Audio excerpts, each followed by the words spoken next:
Up to 15% off dining sets and bedroom furniture. Or get 72 months special financing for the first time ever. It's out with the old, in with the new during the year-end sale going on now at Bostic Sugg Furniture.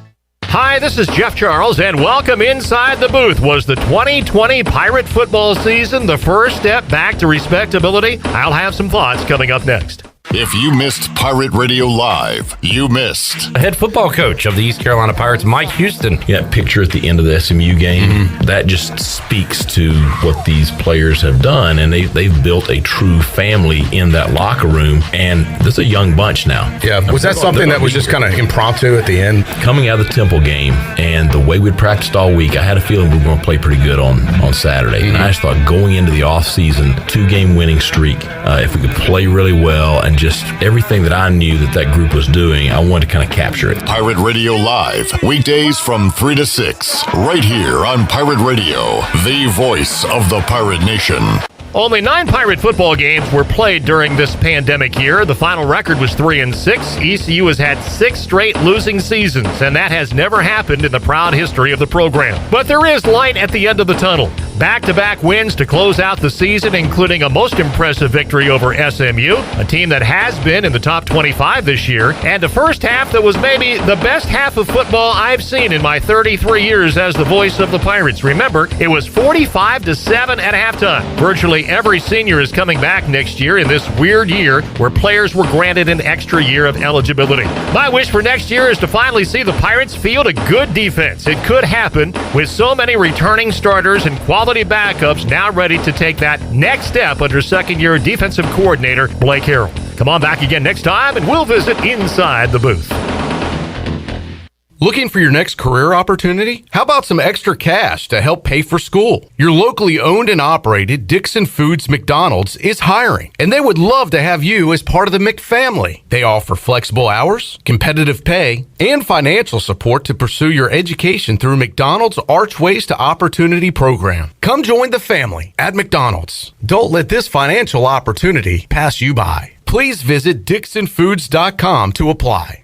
Hey everybody, this is David Glenn, and you're listening to my favorite station in Eastern North Carolina, Pirate Radio, the voice of the Pirate Nation.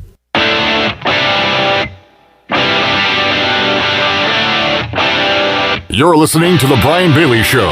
Now, back to Brian. All right, welcome back as we wrap things up on this edition of The Brian Bailey Show, archived at Pirate Radio, of course. You can get to the YouTube page and check it out. We're on again at 3 this afternoon with a replay of the show. On at 6 again this afternoon with a replay of the show. So you get a chance to hear JP at some point on this Monday as we get you set for the Christmas holidays coming up. I didn't ask you the big question, JP. The big question of the day is, what has Turner asked Santa Claus for Christmas this year? Oh, I think he just wants a couple of the cookies that we've got to leave out for.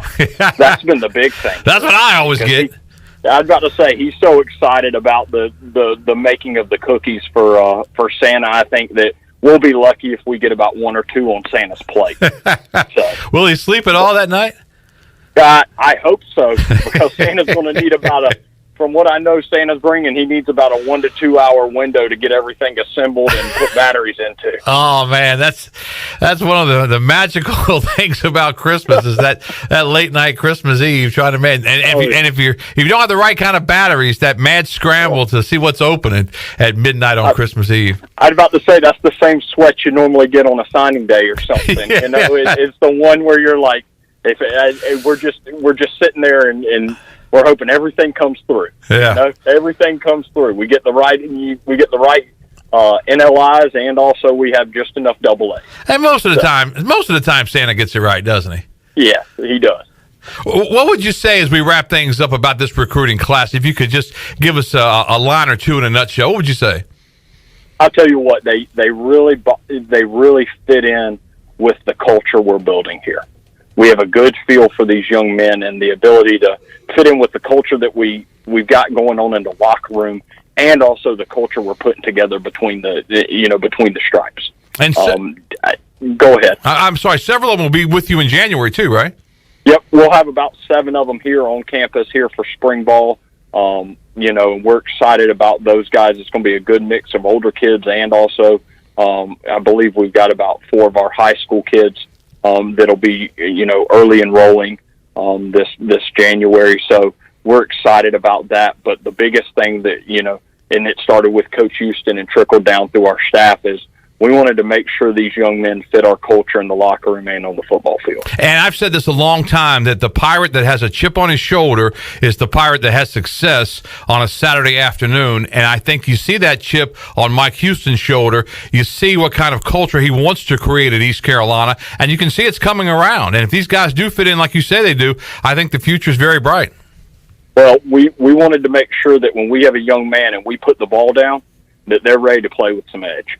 And that's what we hope that, this whole signing class, as we did more and more research of them, is that when we put the ball down, they're going to play with some edge. Looking forward to that. Playing with some edge. JP, thanks so much for your time. And you and your family have a great Christmas.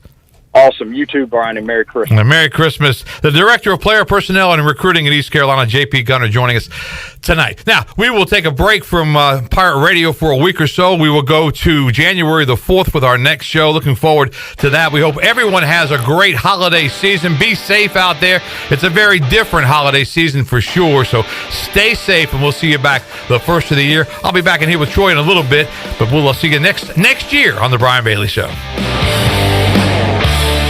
This has been The Brian Bailey Show, brought to you by Bostic Sugg Furniture, Bojangles, East Coast Grading, Angus Grill, Gavigan Insurance, BMS Builders, The Rick House, Greenville Auto World, Papa John's, Pepsi, Taft and Hagler, and by Tiebreakers.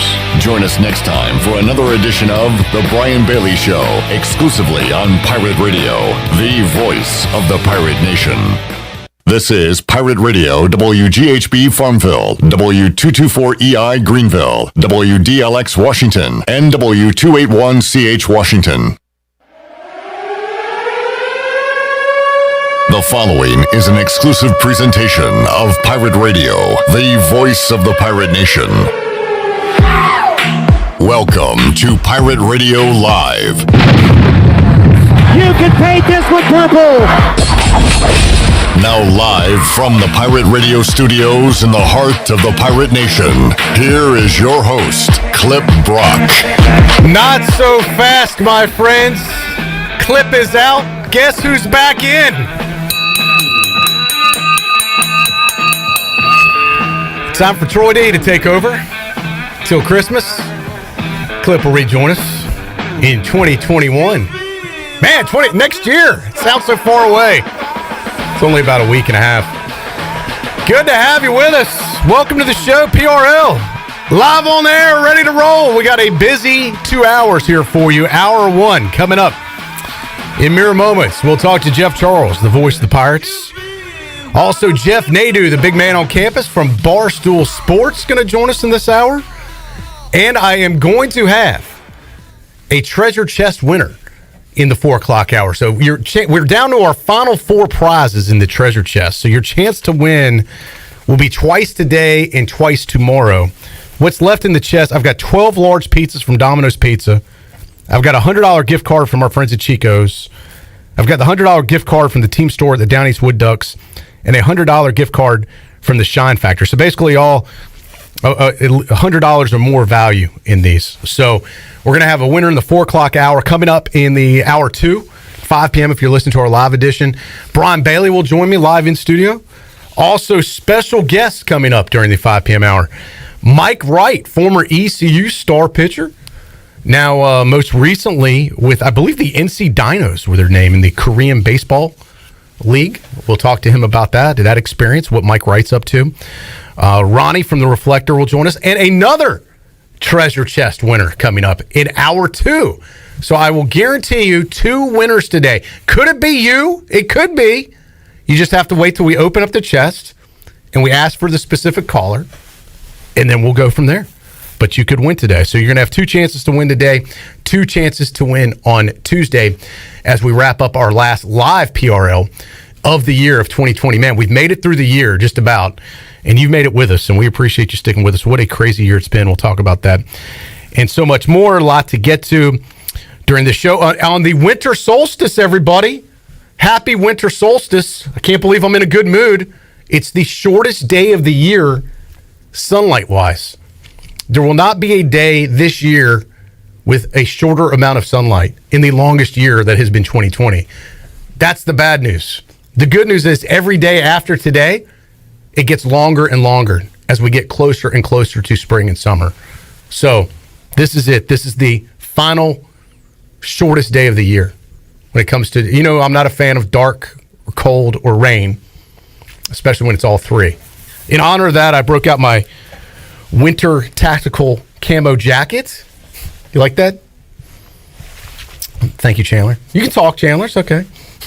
Don't have to be let me welcome in Shirley Rhodes, our producer, Chandler, video production. Good to see you guys. I was just letting you line up the show. Yeah. But I like the jacket. Just trying to do the setup, shaking it up. I mean, a little chilly too, so it works good. And you're still proud of your Bears, I see. You're still Bears Victory Monday. The Bears may back into a wild card spot. Wow. We'll talk about that later. Who would have thunk it? And then what do they do with everybody if they get into the playoffs and have a little bit of a run? Right. What happens then? Good question. You're asking the real questions. Yeah, we'll have to figure that out. All right, I'll tell you what. Let's get into. I've got a great story too of something that happened to me last week. I'm going to save it for when Brian Bailey is in here because it's a Brian Bailey-like story. All this crazy stuff happens to Brian Bailey, and it makes for great stories. I had something that, let me just say, has never happened to me in the history of my life. That happened last week. This should be good. And I don't want to give too much away, but it happened at the post office last week. Something that happened at the post office that has never happened to me before. It was then I'll share that with you. I want to get y'all's reaction too. How you would handle this situation.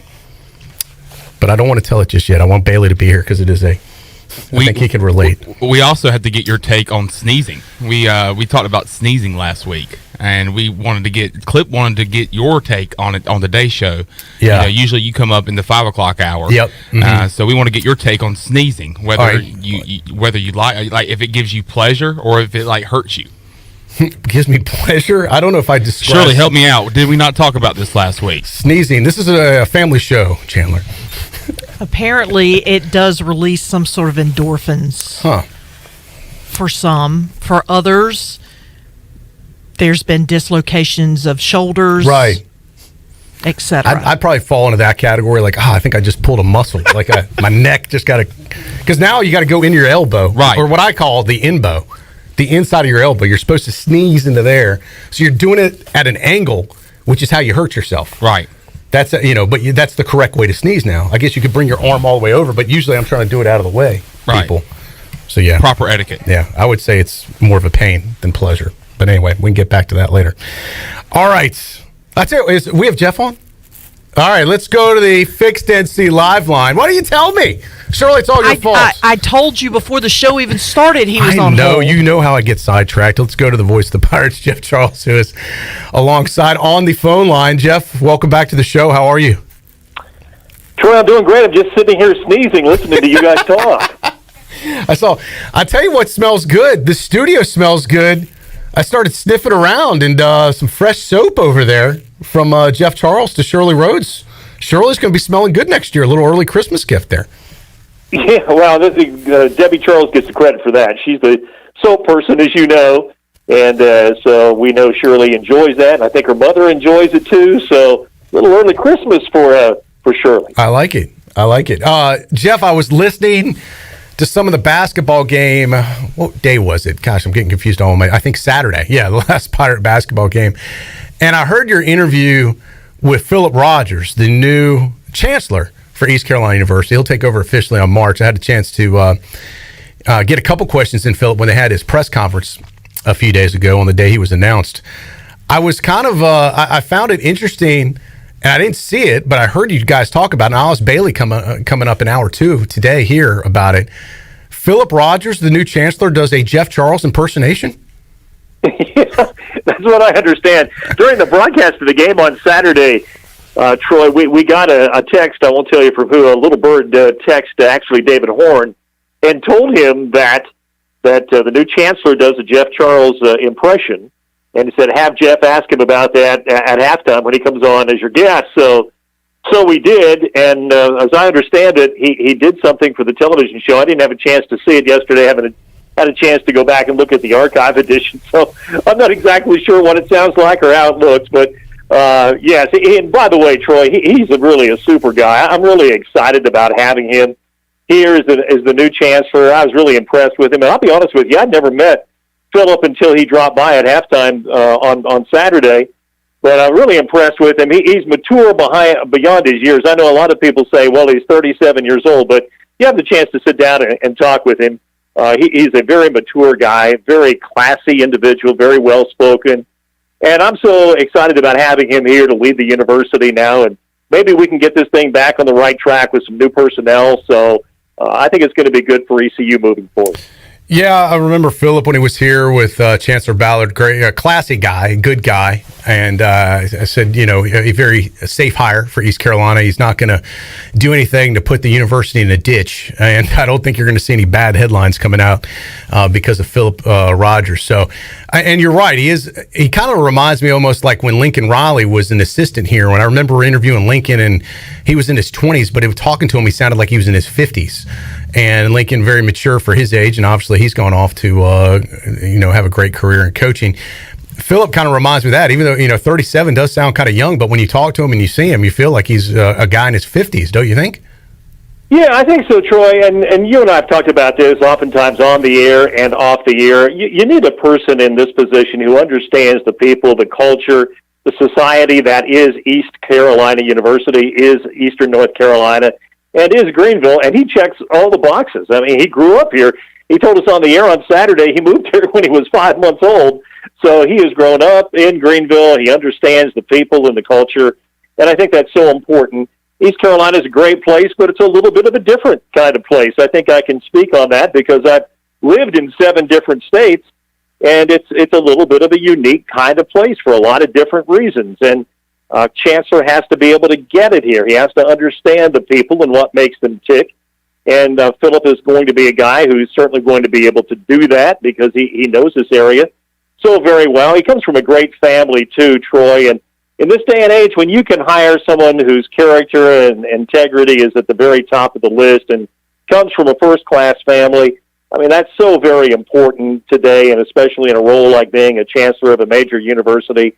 And so Philip is, I think, the right guy at the right time. And I know as far as athletics are concerned, everybody in the athletics department will get behind him, 110% support him, and do everything we can to make this university move forward again, because that's what we all want. I think sometimes, all of us have different ideas and opinions as to which direction the university should go or athletics should go. But at the end of the day, the one thing we all have in common is that we all want to see East Carolina succeed, both academically and athletically, and you need that guy out front who can lead the charge, if you will. And so I'm very, very excited to have him on board. I think he said he's really going to officially start in March. Of course, he's in the transition phase, the transition period now. And once he gets his feet on the ground, then we'll have a chance to ask him maybe some tougher questions, but this is the honeymoon period. We just wanted to introduce him to Pirate Nation with the interview on Saturday, and he did a really good job with that, and so, yeah, we're really looking forward to it. And he made me feel old, though, Troy. He told me he grew up listening to me on the radio and watching the television shows and all that kind of thing. So he's been around here a long time, and I've been around here a long time. To put it in perspective, I guess he was 4 years old when I came here to ECU in 1988, and I think he was 9 years old during the Peach Bowl year. Yeah, that really puts it in perspective too. In 1992, he was 9 years old. So he's a young guy, but he's had a lot of experience. Been a lot of different places with a lot of different experiences, which you need to do when you become a chancellor of a university. It's always great to have that network of people who can help you. And so, I'm very encouraged with it. I got news for you, Jeff. A lot of kids grew up listening to you or are adults now. So that's not as unique as you might think it is. Grandkids, actually, Troy. Yeah, I know, but that's a testament to your career here and your longevity. So there's not a ton of places that folks can say that. But as I said, a lot of people have come and gone. The only thing consistent we've had over the years in athletics is Jeff Charles, and you bridged the generations from for many generations here as the voice of the Pirates. Troy, somebody sent me a list, in fact, just the other day, and there are 130 Division I announcers across the country, Division I football, and they have the longevity listed there, and I'm 15th on the list. of 130 as far as longevity in the country is concerned. So I didn't realize I'd be that far up the list, but the years get by you, and this is year number 33, so you just kind of keep moving up, I guess. Yeah, it's incredible. Jeff Charles joining us. This is Troy D. coming to you live from the Pirate Radio studios on Evans Street, sitting in for Clip Rock today and tomorrow as we wrap up our final local programs of the year. We'll take a little bit of a break for the end of the year for the holidays, and we'll be back coming to you with all of our live programming again Monday, January 4th. But we're going to finish the year up strong. Got a lot of great guests lined up the next couple of days, and also going to have at least 4 treasure chest winners. So don't go anywhere. We got to get our 4 final prizes out. Jeff, you were busy with basketball Saturday. Pirates notch another victory, 6-1 on the season. Pirates still have a lot of momentum going into tomorrow's game. Yeah, no doubt about it, Troy. This is the best start since the 2013-2014 season when Jeff Lebo was the coach here. The Pirates got off to a 6-1 start. So Joe Dooley's team has equaled that. And I think the one constant, Troy, with this basketball team this year has been they've really played well defensively. Now, coaches are always looking for perfection, and I know a lot of times I mentioned to Joe, even on the air, boy, Joe, your guys really played well on defense today. He'll say, well, we didn't do this right, we didn't do that right. But at the end of the day, they've played really well, and they're only giving up 63 points a game, and the opposition's only shooting right about 40% against them. So that's been the one real constant this year with this basketball team. And then it was so good on Saturday to see some guys other than Jaden Gardner step up and have big games offensively. Brandon Suggs had 18, and that tied a career high. Batumba Baruti had 16 points, and he looks like a different player than he did last year. He would have to get the most improved player at this point on the Pirate roster. He's making threes, which he did not do at all last year. And he's almost at 50% from three-point range, so he's knocking down threes, had a really good game. And it was good to see Tristan Newton knock down 4 threes in the game on Saturday, Troy, because he's been struggling from the three-point line, and we know he's a much better shooter than that. He kind of broke out of a slump on Saturday, and he did well, too. He had 14 points. So you had those 3 guys in double figures, and then, of course, Jaden was also in double figures like he usually is. But they got good balanced scoring. Defense played extremely well. I think we're still at the point in the season where Joe's trying to find the rotations, and he had J.J. Miles out this past game. J.J. had tweaked his back, and he's been playing really well, too. J.J. Miles has been shooting the ball like we all thought he was going to last year, and then he struggled last year, but this year he's come back and he shot really well. So I think he'll be ready to go for the game coming up tomorrow afternoon against Tulane, and he adds another weapon, another guy who can knock down threes. So right now, this team looks good. Now, as we all know, they're coming through the non-conference season, and the rest of the way now, it's all conference games, so it's a totally different deal. And they're playing a talented Tulane team that's coming in here tomorrow, and then once you get into the meat of this schedule where you're playing the Memphises and the Houstons and playing SMU again, and UCF had a big win. They beat Florida State over the weekend, Florida State number 15, and UCF knocked them off. I mean, it's going to be tough. We all know that. This is a great basketball league with a lot of talented players, a lot of talented coaches with great traditions. So the Pirates will have their work cut out for them, but I think they are a little bit more prepared for the battle this year in the American than they have been, Troy, for a number of years. They looked the part. I mentioned to Cy Seymour, my broadcast partner, on Saturday when the two teams were out there warming up. Just from an eye test and a physical standpoint, I told Cy, I said, East Carolina looks like an American team, and taking nothing away from James Madison, they look like a CAA team. And there is a difference between the two physically. And the Pirates were the more dominant team, the bigger, more physical team in that matchup with JMU. Now, that's not always going to be the case in the American, but at least I think the Pirates, in most games this year in the American, will be able to match up better.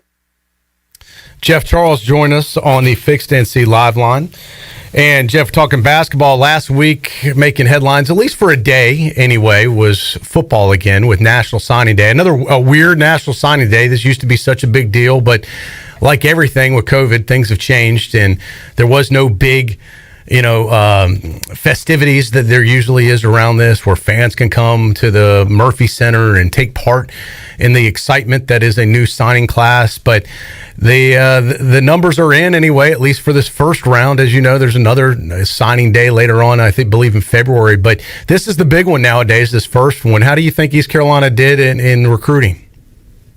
I think they did fine, Troy, and it's a real challenge not only for the East Carolina staff, but staffs all over the country, because you couldn't go out and watch high school football this year.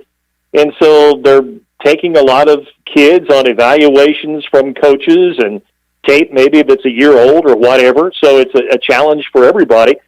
But I think that what they've done again this year, like they did last year, remember, their recruiting was specific as far as defensive linemen were concerned, and they went out and they got a whole bunch of them. There are about 20 defensive linemen now in this program, and then this year you can see the priority is in the secondary, which I think they picked up some quality guys there. And then, of course, we haven't seen all the offensive linemen that they want, but we did see some of them that they were able to get in this signing period you mentioned just a week or two ago. So those are the priorities in recruiting. I know they have some more work to do with offensive linemen. I know in talking with Coach Houston before the end of the season, he told me they wanted to bring in 6 offensive linemen, and that was going to be a combination of high school kids, junior college kids, and some guys in the transfer portal. And so they feel like they need to get that fixed. They feel like last year when they went out and got all of those defensive linemen that they're on the road to having that position fixed. So the next project was offensive line. So they're working hard. They're still working hard, Troy, I know, in getting some more offensive linemen in this class. But I thought it looked good. The running back that they brought in, that kid had a lot of great offers. And so, you have to be excited about him. You can just never have too many running backs. I'm watching all these games in college football this year when we finally got started. And it's amazing. Almost every team has at least 3 running backs that they rotate in and out. A lot of them rotate 4, maybe even 5 guys in. So that's kind of the new trend. The days are over where you kind of have that one bell cow and give him the ball 30 times a game and maybe have one backup that gives him a little bit of a blow and maybe he gets 7 or 8 carries. Now you've got like 3 guys who rotate in, and so you need to be that deep. And as we all know, those guys get banged up. And when they go down, you better have some quality guys waiting for them. So you can really never have enough running backs. I think that's always going to be a priority for Coach Houston in his recruiting because he loves to run the football. And looks like they got at least another good one coming in for next year. So I think they addressed their needs, Troy. I think that was really what they wanted to do in this recruiting class. I think they did a pretty good job of it. Speaking of football, Jeff, bowl season has officially got underway today down at Myrtle Beach. And with the debut of the Myrtle Beach Bowl, I guess that's the name of it. I don't know if they have a sponsor or not, but I was looking at some of the bowl teams, Jeff, and this one really stood out to me. The South Carolina Gamecocks, who had fired their coach earlier this year during the season, is going bowling, and they have a 2-8 record. They've won 2 games this year, and they're going bowling. Maybe the Pirates could be a bowl team after all this year. Well, I don't think the Pirates are going anywhere, but isn't it absurd that, you have a team that's won 2 games that's going to a bowl game? It's pretty amazing. And you're right, Shane Beamer's taken over, by the way, at South Carolina, Frank Beamer's son, who I remember when I was at Virginia Tech was this little kid that was just running around the practice field, and now here he is, the head coach of the Gamecocks. But, yeah, it's a strange year, and Appalachians had a good year, Troy, and I was watching the Myrtle Beach Bowl game before you called, and they're playing North Texas today in Myrtle Beach. They were up 21-7 when I got to the phone with you. But my point is, how many people even know the game's going on? In fact, I'll be honest with you, I didn't know until last night when I was preparing to do my updates for you guys that I looked at the college football schedule and said, my goodness, that Myrtle Beach Bowl game is tomorrow at 2:30. And so here they are playing. I don't know who's watching it other than Appalachian State and North Texas fans, but all these bowl games now are really starting to creep up on us. They're more now coming every day, and they're trying to jam in as many as they can. So many of them have been canceled. And it's just like everything this year is just so hard to stay up with what's going on in the world of sports going way back to the middle of March last year when everything shut down and all the seasons, get discombobulated. And And the teams are playing at different times. The National Hockey League just announced they're going to start now January the 13th. The NBA is getting ready to start December 22nd. So we've all got to kind of put our thinking caps on here and try and figure out, when these seasons are and who's playing and who's not. And I think we're all going to be really excited to get this vaccine, get people vaccinated, and then hopefully get back to some sense of normalcy. No doubt. That coveted Monday afternoon 2:30 bowl slot, Jeff, that everybody's fighting for. Myrtle Beach gets it this year. So you're right. I think most people don't even know there was a game going on unless you follow those two teams. And it's a shame because I saw Army. We joked about South Carolina going 2-8, going to a bowl game. Army's 9-2, and now they've been shut out of being able to go to a bowl game. Yeah, I saw that. That's amazing. And Coach Monken, what a job he's done at Army. Troy, remember how bad they were for years and years, and the Pirates were competing against them in Conference USA. That was like an automatic win for East Carolina back in the day. And then this guy has come in there, and he's done a wonderful job. They were always third on the totem pole behind Air Force and Navy. And now here they are, they're every bit as good, if not better, than Air Force and Navy. So that man's done a great job at Army. It's a shame. You just can't figure this stuff out. Here they are with a great season and no place to go. And some other teams have not had good years are going to bowl games. And then, we got the whole controversy with Cincinnati and Coastal Carolina both being undefeated. And they're not going to go to, have an opportunity to play for a national championship. So it's good conversation. It's good sports talk conversation and good sports talk for fans. But, it's a whole different deal this year, and hopefully things will get straightened out down the road. Absolutely. Hopefully so. I think expanding the playoffs is the easiest thing to do, and try and make it a little more inclusive. But, they're not asking what I want, but I think that's what the fans want. I think they'd like to see that, but we'll have to see how all this stuff shakes out in the future. Jeff Charles joined us on the Fixed NC Live Line. Jeff, if I don't see you again before the holidays, hope you and Debbie and your family have a wonderful Christmas and maybe get a few days off in between basketball. And thank you for what you've done throughout the years, as always, especially this year during this challenging year. For everybody, you always appreciate your support here at the station. Great having you a part of Pirate Radio. And I just want to, and can never say it enough, Jeff, but we greatly appreciate what you do.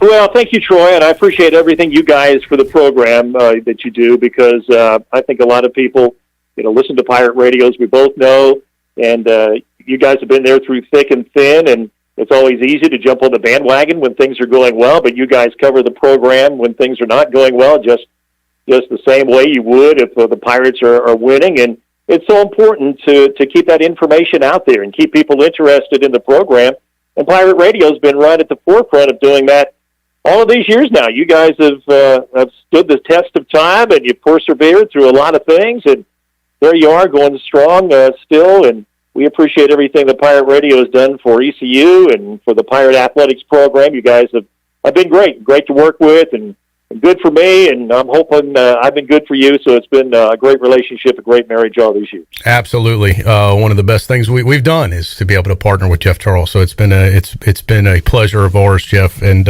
you know that, but I just wanted other folks to know how much you mean to us. And when I talk to the Chancellor next year and we get him in the studio when the dust settles, I'm gonna put him on the spot and have him do his Jeff Charles impersonation. But I will tell you this, I'm gonna work on this over the holidays. I'm gonna work on my Philip Rogers impression. So I will try and there you go. I'm going to debut that in 2021 once people get to know him a little bit and hear from him a little bit more. I'm going to work on my Chancellor impression.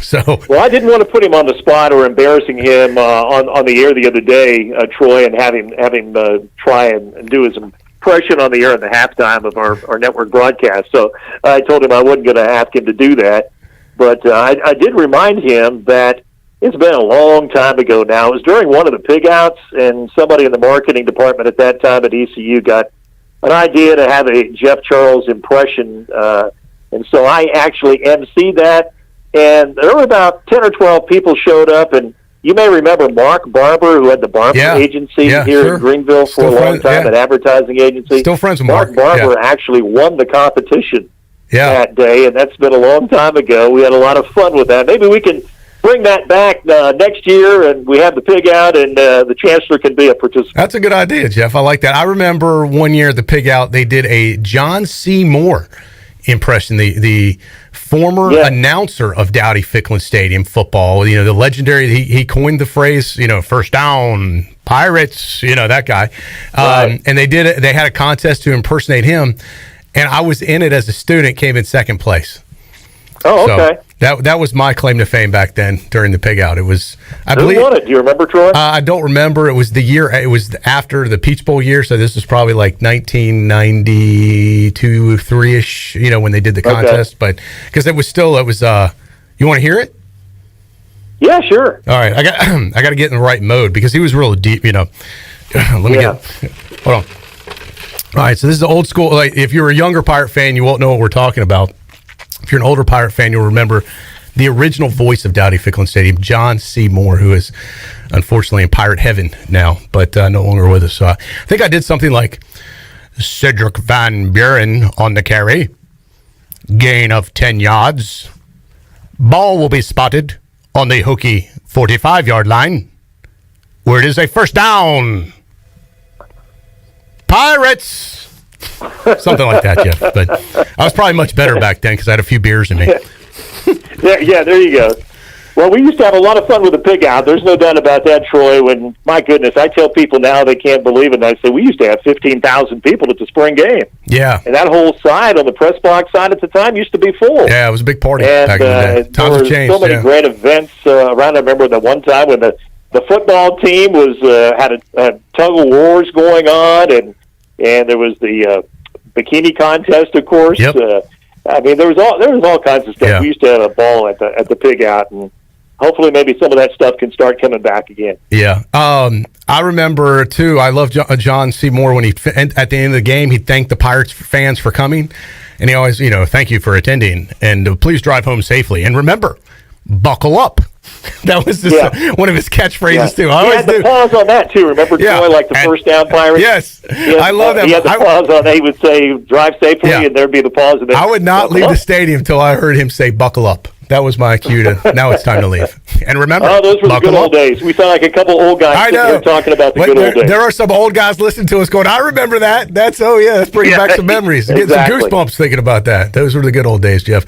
All right, well, hopefully we can have more good old days in the future good old days coming up. But let's hope so. Hope the Pirates can get a win tomorrow, Troy. Yep. It's, it's strange, like we talk about all this strange stuff. Well, here's a Tuesday afternoon at 3:30. And the Pirates are playing a college basketball game tomorrow. Yeah, it's crazy, but this is a crazy year, so everything weird is normal now. So, Jeff, enjoy the call. We'll talk with you again coming up soon, and as we said, have a great new year. Same here, Troy. Thank you. All right, Jeff Charles, voice of the Pirates, joining us on the Fixed NC Live Line. All right, I want to thank our friends at Parker's Barbecue, by the way. Boy, did they put out a spread or what for us, guys? The Brian Bailey Show, Brian will join me in hour number 2. They brought us. They've started a new menu item at Parker's. In 50 years, this is the first time I can remember them starting a new menu item. Boneless wings now available at Parker's, hand cut, hand breaded, and so they're fresh boneless wings, and now available in all 3 stores. They just started these today. 2 signature sauces. You can get honey barbecue mustard or sweet red barbecue sauce, or you can get them plain and dip them in ranch if you want to do that. You can get a small boneless wing bag, which is 6 wings, which they're very big, and bread for less than $5. Now, do you know what bread is when I say bread? Chandler? Do you know what? Chancellor? Chandler. That'd be a good handle for you. Chandler, do you know what bread is when they say bread at Parker's? No. So you got to know your terminology here. A lot of people might think bread. Oh, they're giving you like a loaf of bread, like a couple slices of bread. Right. No, bread at Parker's is Hush Puppies and Corn Sticks son. So that's what they consider bread. So the Hush Puppy corn stick mix is called bread. And see, that's where my diet goes down the drain because I'm doing the low carb diet. Yeah. And anytime that Hush Puppies are in the studio, I know. I eat them too. I've got to go. I've got to go for the Hush Puppies. 6 wings, Hush Puppies, and corn sticks for under $5. It's like $4.50 or something. A large boneless wing bag, which is 12 wings in Hush Puppies and Sticks, for less than $8. Wow. So it's a good deal. Great. How about if you want to get them, if you're watching bowl games at home, Super Bowl party, Christmas get together, get some boneless wings from Parker's. Thanks for their letting us try them today. They were delicious. If it's that cheap where you can get more for the bang of your buck, go ahead and do it. Because I told myself today, I said I'm only going to probably have maybe 1.5 plates. Yeah. I ended up having maybe 3 or 4 That's a lot of protein. That chicken's good for you. And had way too many hush puppies. I know. I feel you. Me too. You know, and then, of course, the sweet tea. Yeah. And I told myself, no, we got plenty of water in the back there here in the studio, but I had to go for the sweet tea. It's the holidays. It's the holiday week. I had to go for the sweet tea. It's all right. You deserve a break. I know you're a big unsweet tea guy. Yeah. But the sweet tea from Parker's is out of this world. I know. I got you guys a gallon of that. Thanks. Glad you had it. I think that makes 3 gallons now in the back. All right. Well, let's take a break. We got to get a commercial in here so I don't get too off track. Thanks to Jeff Charles for joining us. As we open up the show, Clip Brock is off. I am on. And I am Troy D. Great to be here with you in the main studio for PRL today. I'll also be here tomorrow. Still coming up this hour. Got to do it in the next 25 minutes. I got to get to a treasure chest winner coming up. Also, I got a lot of unfinished business to get to. Got story time coming up with Brian Bailey in hour 2. And the big man is on deck, Jeff Nadu from Barstool Sports. We'll hook up with him coming up in the next segment. So we got a lot more to do. Remember, coming up in hour 2, Ronnie from The Reflector will join us, and Mike Wright, former star pitcher for ECU. We'll catch up with him, find out what he's doing too. So we got a busy show, a lot more to do. PRL rolls on right after this.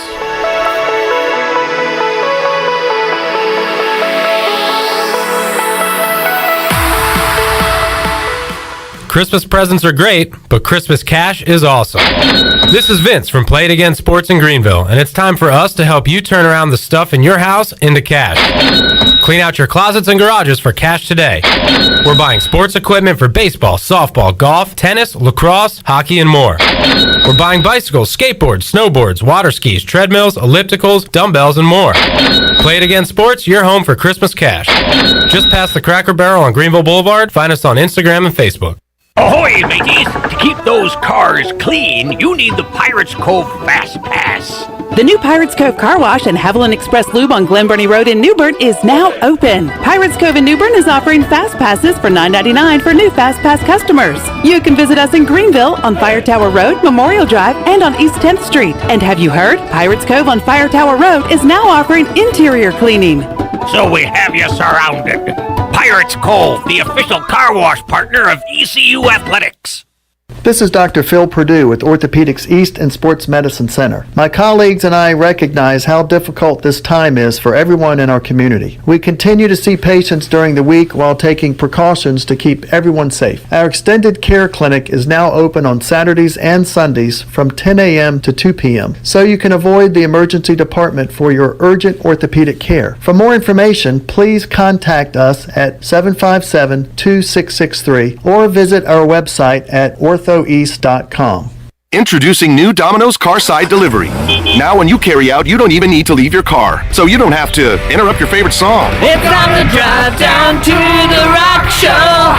Or interrupt your kid's favorite song. We'll be friends just for one. You can interrupt this, actually. Try Domino's Carside Delivery when you carry out 3 topping pizzas for $7.99 each, and we'll carry out your order to your car contact-free. Carry out only. You must ask for this limited time offer. Prices, participation, and charges may vary. Excludes XL and specialty pizzas. Crust availability varies by size. Message and data rates may apply when using Domino's Carside Delivery.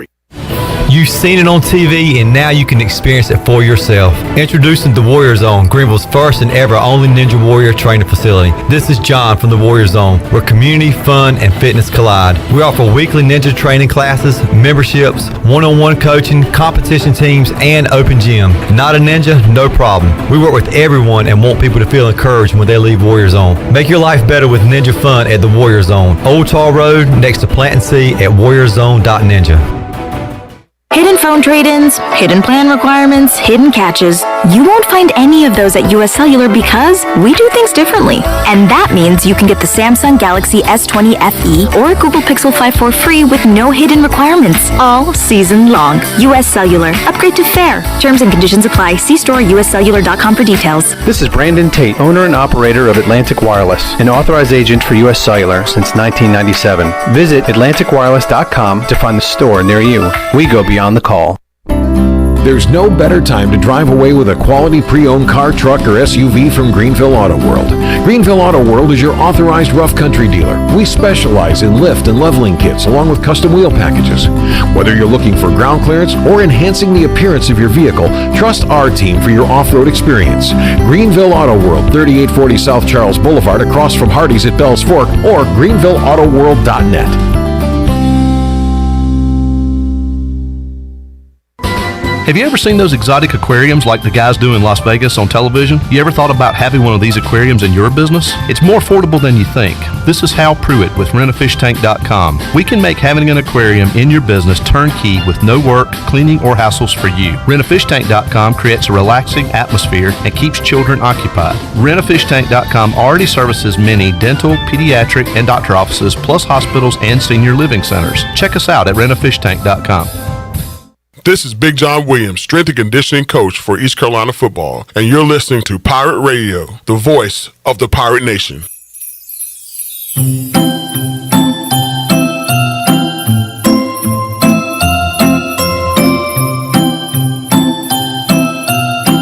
You're listening to Hour 1 of Pirate Radio Live. Now, back to the show. That was actually hour 2, but, who's counting?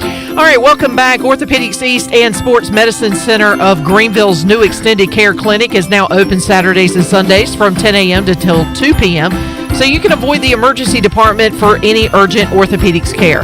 For more information, call 757-2663 or visit orthoeast.com. Orthopedics East, providing services to Eastern North Carolina and the Pirate Nation for more than 35 years. Now let's head back into Pirate Radio Live. Here's your host, Troy Dreyfus. But to ask you, Shirley, what did you think of my John C. Moore impersonation from the original voice of Dowdy Ficklin Stadium? It was not bad. You were old enough to remember that guy. I am old enough to remember that guy. I'm also old enough to remember he called here once. Yes. A long time ago. We saved his, called my voicemail. Yeah. Yeah, and I saved it for the longest time. I think we had it archived. That's how we got one of the... Yeah. Oh, no. I got we got the original First Down Pirates off a stadium recording, but he called my voicemail, and he just said, hey, I really appreciate you guys using that and talking about it. And I just remember, Troy, this is John C. Moore. Yeah. My only regret is I did not get a chance to get him in studio to do an interview with him, unfortunately, before he passed away. I really would have loved to talk to that guy. We didn't get a call back. Like, he didn't leave a callback number, and unfortunately, we couldn't reach him. I would have loved to talk with him and had him in the show and just talk about his memories. But it was cool that he knew about it and was a Pirate Radio listener. We appreciate that.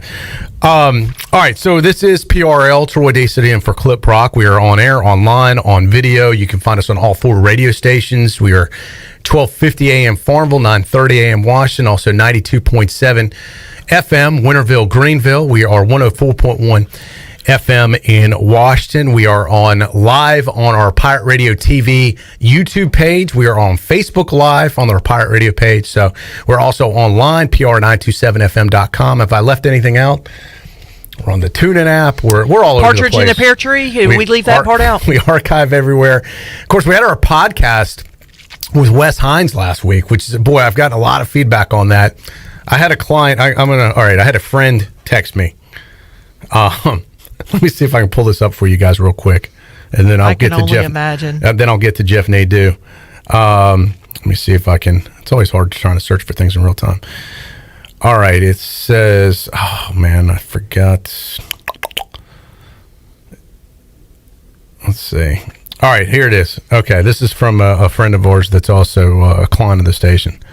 So this is probably the most. This was after the podcast lives in our Apple Podcast page, but we also ran it on the radio. Yeah, and we are going to run it we're going to run it Tuesday at 3:00. Mm-hmm. That'll technically kind of be our first hour of PRL, Tuesday at 3:00, and then we'll take it from there.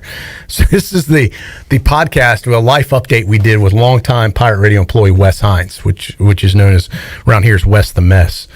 And this guy said, "This is probably the most entertaining show I've ever heard on this station." And then he started quoting from the show. "Can I get a lifeline? It's not the SAT, Wes." So it is. I gotta tell you, during this year, it's been challenging, and so sometimes you just need to laugh. And Wes, if you can't laugh at what we ended up finding out, every time I talk to this guy, I find out something new, Shirley. Yeah, this is true. Every time. This is true. The sushi story is still mind-boggling to me. I don't think I've ever spent that much money on food of any kind. I haven't spent that much money at Harris Teeter for like a week's worth of groceries. No, I've spent that much money on groceries but before. You have to work to spend that much. Well, it depends on what you buy, but yes. But yeah, no. I've known Wes for forever, and I never knew that he could. Well, first of all, I never knew he could eat that much, and two, spend that much on something to eat. Yeah. By the way, you look really nice today, Shirley. What are you dressed up for? You got like pants on and nice shirt. You got a date tonight or something? No. What's going on over there? Jenny. Usually you're like in a hoodie and sweats and stuff. You look like you're just rolled out of bed. Like you're all. Yeah, because I'm all about comfort. You're all dolled up today. It's not about quality. It's about what is it? Quantity, quality. What is it? Why are you like dressed up today? Because to be perfectly honest, because all of my sweats are dirty and I haven't done laundry. I knew there was a reason. Because you know me, I don't dress up. I'm all about comfort. I know. I'm at that point in my life. I'm not dressing up for anybody. I just want to be comfortable. All right, we got to get moving on because I've got Jeff Nadu holding on, and we got to get to a treasure chest winner. So right now, let's go ahead and get back to the Fixed NC Live line.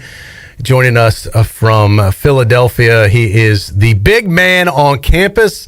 He is Jeff Nadu from Barstool Sports. Jeff, great to talk with you again. Thanks so much for joining us. Hey, Troy. Good to talk to you. Glad to see you're back. It's been a couple of months since I talked to you. Good to see you're back. Yeah, well, I filled in for Clip last time and doing it again this week as we get into a holiday week. But always one of the pleasures is I get to talk to you, man. This is good. I told someone today, I said, if Nadu lived in Greenville, I think we'd be boys. We definitely would. I would. I mean, I'm not that interesting, but I think, yeah.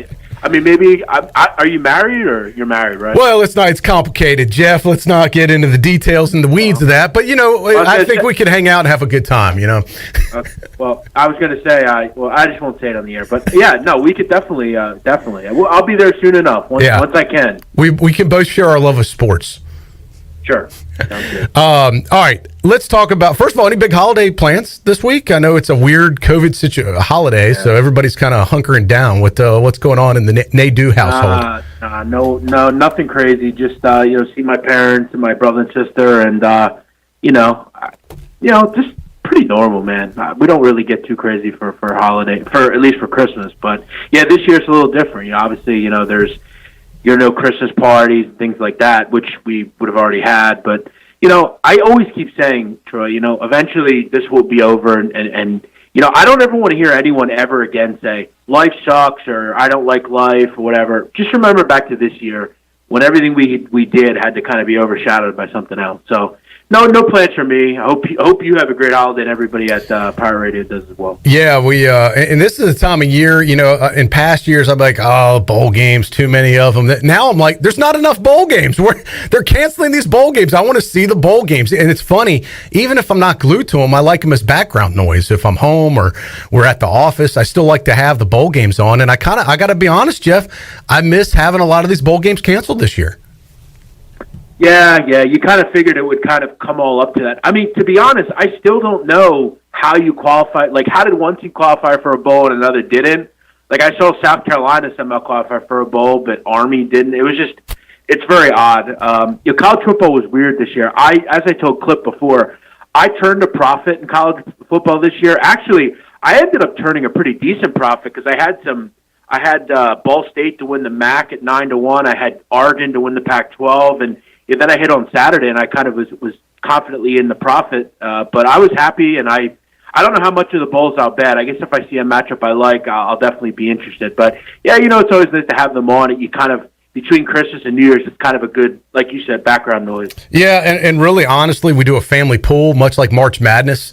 Our family tradition is we do this betting pool on the bowl games, so now it's all disjointed. I got to be honest with you, I was looking at it. It is very dysfunctional this year that a 2-8 South Carolina is taking on UAB in the Gasparilla Bowl, while Army is 9-2 sitting home.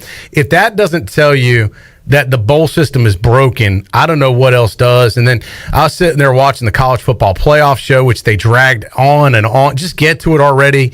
When they made the announcement, I can't stand how they drag it out. I don't know about you. But then I'm like, that whole system's flawed. That's not about the best teams. That's about who makes the most money for the conferences that are in that. And if Cincinnati can't make it this year, being undefeated, doing what they're doing, then it's just set up for, they just ought to call it, as some folks have said, the Power 5 Invitational. And that's one of the things that I think for me is I'm a college basketball guy, as many know, but, I've always kind of found irritating about college football. There are people that want to obviously see the best teams or whatever, but you're basically setting it up where, you don't have a shot. And that's one of the things about college football I just don't like. Teams like Coastal Carolina, teams like, whoever. But I guess on the other flip side, it would be, well, we have seen teams like that, or we've seen a team like Washington get in and they get their doors blown off. So, but I guess I think and you look at the Heisman Trophy, it's the same way. A couple of years ago, Keenan Reynolds should have been invited to New York. He should have. He had a Heisman Trophy candidate season, and he, if you play for a G5, you just don't get that respect. But I saw my boss, Dave Portnoy, is looking to. He said that he'll pay for the bowl if someone has the nuts to play Army. So I don't know.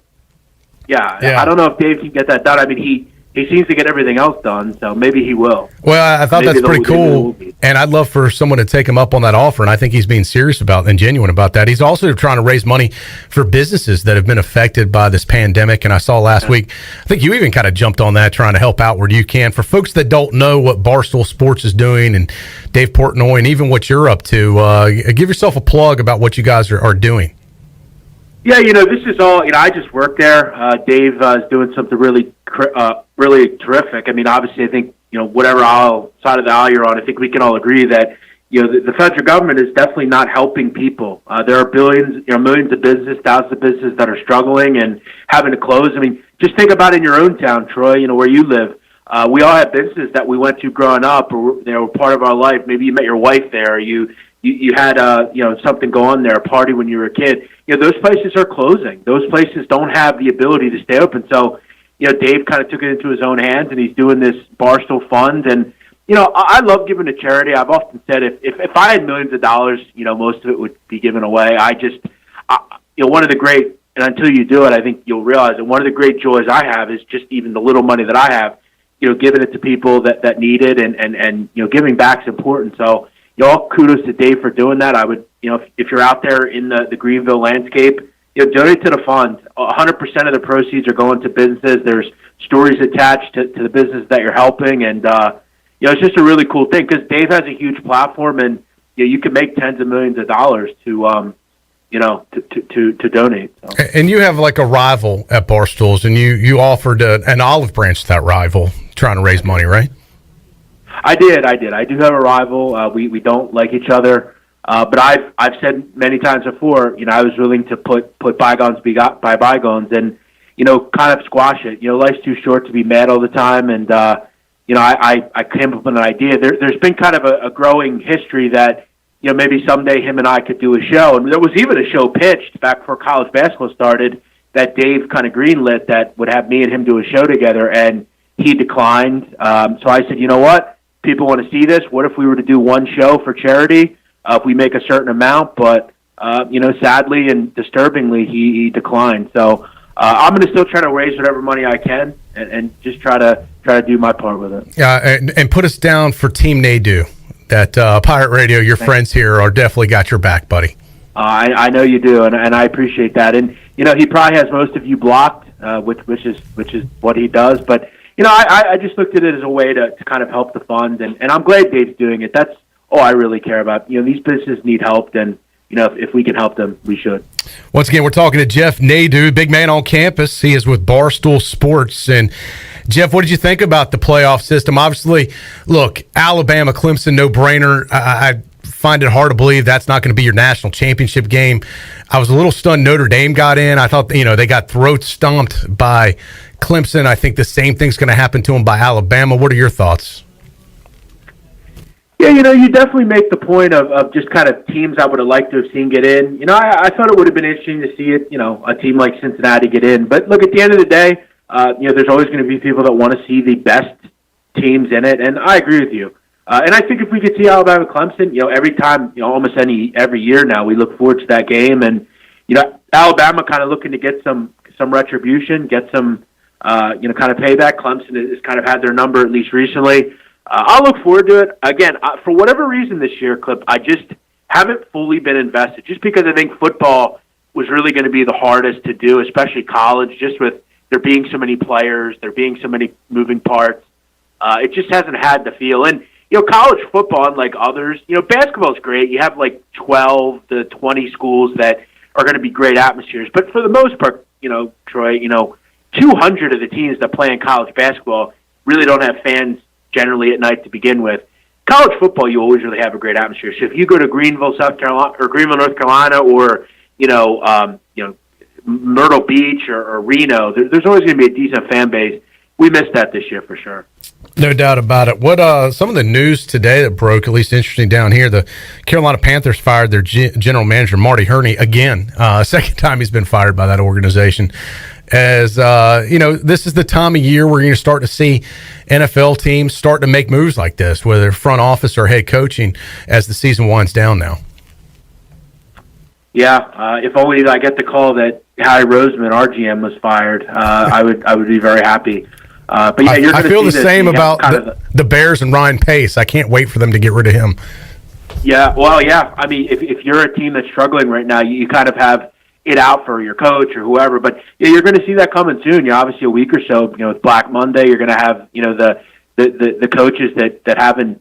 I saw yesterday that the Jags said that Doug Marrone would be welcome back, and it's like, what team have you watched? I guess the goal in Jacksonville is to just lose. I don't really know what I don't know what the thought process is there year to year. I saw the Bears now have I'm a big Bears fan, have a chance to sneak in the wild card if they can win their next couple games. They got the Jags up this weekend, so anything's possible at this point. And what a crazy turnaround of events once the playoffs start. It's a whole new season. Yeah, no, you're exactly right. And that was one of the long-standing things in this town of, well, if the Eagles could just find their way into the playoffs, maybe they could do something. And, it's just they're in a rock and a hard place right now just because of Jalen Hurts, who's actually looked good. I mean, it's funny. I tweeted yesterday about the fact that he really reminded me, Jalen Hurts, yesterday, of back when I was a kid. I interviewed, right before I did the show with you, Troy, I interviewed Hot Sauce, who used to be an Amblin mixtape player. Oh, yeah. He was a legend. Huge name. Yeah, I love Hot Sauce. On my show. Yeah, he's coming on my show on Wednesday, sorry. And, I thought back to when Iverson played and him, they were all kind of doing their thing at the same time. And I remember some of the nights where Iverson just put the Sixers on his back. And, they didn't always have the best players around him, but Iverson always gave 110%, and he was beaten up and bruised, but he always gave it his all. And I saw that yesterday in Jalen Hurts. He didn't have enough, sadly. And I hope, if he is the guy of the future, I really do hope finally that they surround their quarterback with weapons, because whether it's Carson Wentz, whether it's Michael Vick, whether it's Donovan McNabb, this team has failed miserably at the receiver position, and I only hope that this year that they finally address it. And I think that starts with removing Howie Roseman. He cannot be involved with another draft here. He just cannot. You mentioned Hot Sauce. I believe he rose to fame with the And One basketball tour, if we're talking about the same guy. And if so, what is he doing nowadays? Yeah, he's actually doing a lot of. It's kind of now time to do some of the 30 for 30s and things like that. So I know he's in the process. They're filming that right now, kind of the greatest mixtape ever, I think it's called, and that'll be coming out. And he's actually working on his own personal documentary, which, I mean, we kind of got some good stuff out of him. He had some just awesome stories about just kind of him coming up. And this is a guy that never played organized basketball. He never played in high school. He never did any of that stuff. He actually worked, Troy, at Red Lobster, and he was telling his friends that he had moves and stuff, and one day they went to a court, and he kind of proved it, and his manager elevated him to a server. And during that time, he would go to, like, open runs and, like, run and shoots and stuff, and he would play, and after a while, he kind of got a name in town. He told me that in his early career, he would go on the street to, like, a part of town where, people would play guitar or play drums and stuff for money. He said he would go down to that area, and he would do moves on people, and they would pay him. He was kind of like a performer.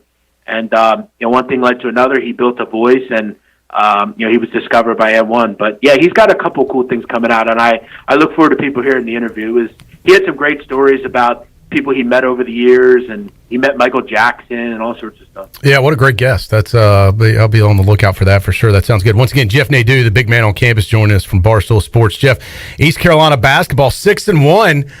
Kind of exciting times for the Pirates down here. Don't always get the 6-1 on the season. Got Tulane coming up here on Tuesday afternoon, a 3:30 weird kind of tip-off time for the Pirates, but everything's weird this year, so what's the difference? What do you think about East Carolina going up against the Green Wave? I think it's a winnable game. You'll surely be a favorite. I would think probably 3-bucket favorite. I would say 6.5, 7. It should be a game you should win. I'm not gonna be the one to throw cold water, but I will. I mean, look, the truth of the matter is the 6 wins that ECU have are against, Ken Palm 170 or worse. So, I mean, I think you just have to kind of ride the wave, though. I mean, the 3-point shooting's been better, which you look at last year, they were one of the worst 3-point shooting teams in the country. And they've beaten some decent basketball teams. Radford's a solid team. UNC Wilmington, that's a solid win. Even North Florida, I mean, they lost a lot, but, beating teams like that, you should beat teams like that. And you're going to have to kind of come into the card, in the American, and you should get a win here. I think Wichita is a winnable game for ECU. So, it could be a while till ECU may lose. It wouldn't surprise me if they win the next 2 or 3 games. I think it's probably a coin flip against South Florida, and then, they'll be a dog to Cincinnati. But they don't really play a really tough opponent until kind of mid-January. All right, Jeff, got a lot of folks listening. They know you love sports. You follow sports. You have great picks. Maybe they need a little bit of holiday cash, Jeff. So it could be anything. You could go in across the board, any sport, any team. What do you think? If someone's listening right there, they need a surefire pick to lift their spirits for this holiday season. Anything on the board this week that you're taking a look at? Say, hey, here's a good bet for you. If you want to wager, here's where you want to play it. Well, look, I'll tell you right now, from a college basketball standpoint, I had a bad week last week. But I will say tonight, I think a really good spot, and I know it's a big number, but this team should be a big favorite. Gonzaga, first half, minus 23.5, 24, whatever it is. The difference in talent between them and Northwestern State is vast. This is almost the level of hot sauce crossing up a toddler. I mean, it's not even fair, really. This is a spot for Northwestern State where you're going to get destroyed in this game. It's pretty simple. Gonzaga is the number 1 team in the country. And Troy, they haven't really played a team like this yet. They've played nothing but really tough opponents so far. I think they have to be looking at this opportunity to really get out and let their hair down. The problem Northwestern State has is some teams can kind of just hold the ball and waste time. Northwestern State doesn't really play like that. They're going to have to go quick. That's what they do. That's going to play right into Gonzaga's hands. I would be very surprised if this isn't like 58-19 at the half or like 60-21. I think Gonzaga's up big in this game. I'll gladly lay the first half here. I think they're at worst up 25-30. Northwestern State, that has got to be the most generic sounding school I've ever. It sounds like a school that the team in Blue Chips played. Like you need just a generic movie name school. Is that Northwestern State a real university? That sounds like it could be in any state in the country. It is a real state, a real university. It's in Natchitoches or something, Louisiana. It's a school down in the bayou. I want to say Ed Orgeron went there. So I believe, wow, as far as I remember. I would have never guessed the state. Yeah, it's down in the bayou. Yep. That's awesome, Jeff. Good stuff. I'll be on the lookout for that game, and appreciate your time. As always, we're going to take a little holiday break next week, so we'll hook up with you after the first of the year. Hope you have a wonderful Christmas, a great New Year, and we've really enjoyed our partnership with you all year long. As always, here on Pirate Radio, you're a great guest with us, and continued success with you and the Barstool team. I appreciate that, Troy. I thank always for Clip and all you guys at Pirate Radio. I've been on Pirate Radio for a while now, and I always enjoy coming on talking to the people. I've had so many people over the years tell me, hey, I heard you in Greenville on Pirate Radio, that kind of thing. So thanks to everybody. Have a good holiday. Thanks, Jeff. Take care. All the best, my man. All right, buddy. All right, awesome to catch up with Jeff Nadu. Wow, this has flown by, as you might have guessed. I'm already over time. So thanks to Jeff Nadu, big man on campus, Barstool Sports. Thanks to Jeff Charles, 2 Jeffs for the price of 1 in hour 1. Time to take a break and get ready for hour 2. Big hour 2 coming up. Brian Bailey will join us live. We also have Ronnie from The Reflector, or as I like to call him, Ronnie Woodward. It's an inside joke.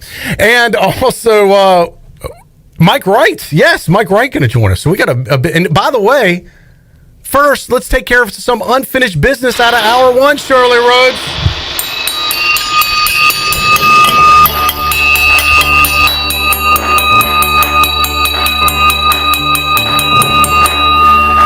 Note, I did not have my headphones on. The Holiday Treasure Chest is open for business.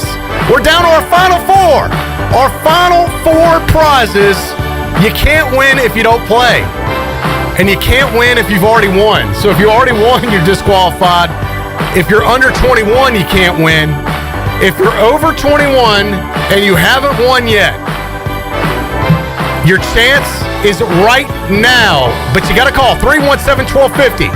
252-317-1250. We're looking for Lucky Caller 12.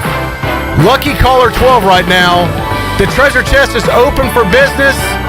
We'll get our first winner of the show right now. We're going to get one in the next hour, coming up for hour 2. Don't go anywhere. We got a big PRL rolling on right after this. Hey Pirate Nation, this is Tom Brown from Brown & Wood Cadillac. We've been serving the Pirate Nation in Eastern North Carolina for 83 years. We have 4 brands, 3 generations, 2 showrooms, and 1 goal to make sure you leave a happy customer. Merry Christmas from the Brown & Wood family. They have amazing deals going on in December, like the Cadillac Escalade has savings over $17,000 off. And as always, Brown & Wood is the home of the lifetime powertrain warranty. We're located on Greenville Boulevard next to the Convention Center, or shop us online at brownandwoodauto.com. Here with Mike Mullis from Fixed NC. And Mike, you were telling me the other day, people ask you all the time, I didn't know you did that. What does that mean? You know, anything that involves property damage repair, call us first. If it's your crawl space, you've got interior humidity issues, a water loss, your ice maker line breaks, obviously fire and smoke, everybody knows we do those. But anything that involves interior or exterior property damage, we're your repair experts. Mike, how can everybody get in touch with you? 252-999-0001 or fixednc.com. Hey Pirate fans, this is Cliff Godwin. Baseball is back at Clark LeClaire Stadium. We will be hosting several youth camps over the next couple months. All camps will be at Clark LeClaire Stadium, and all camps are open to participants between the ages of 7 and 13. Make sure to check out our camp website at cliffgodwinbaseballcamp.com for all camp details and registration information.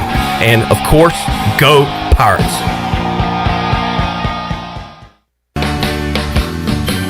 The holiday season is here, and Sam Jones Barbecue is ready to help you host all of your family and friends this year with our catering menu, perfect for any size gathering. Our whole hog chop barbecue, slow-cooked chicken, smoked turkey, and spare ribs will make a holiday meal a hands-down winner every time. Log on to samjonesbarbecue.com to get your order started, and also check out our online store stocked with our sauces, hats, and t-shirts. I'm Sam Jones, and on behalf of all of our staff, happy holidays.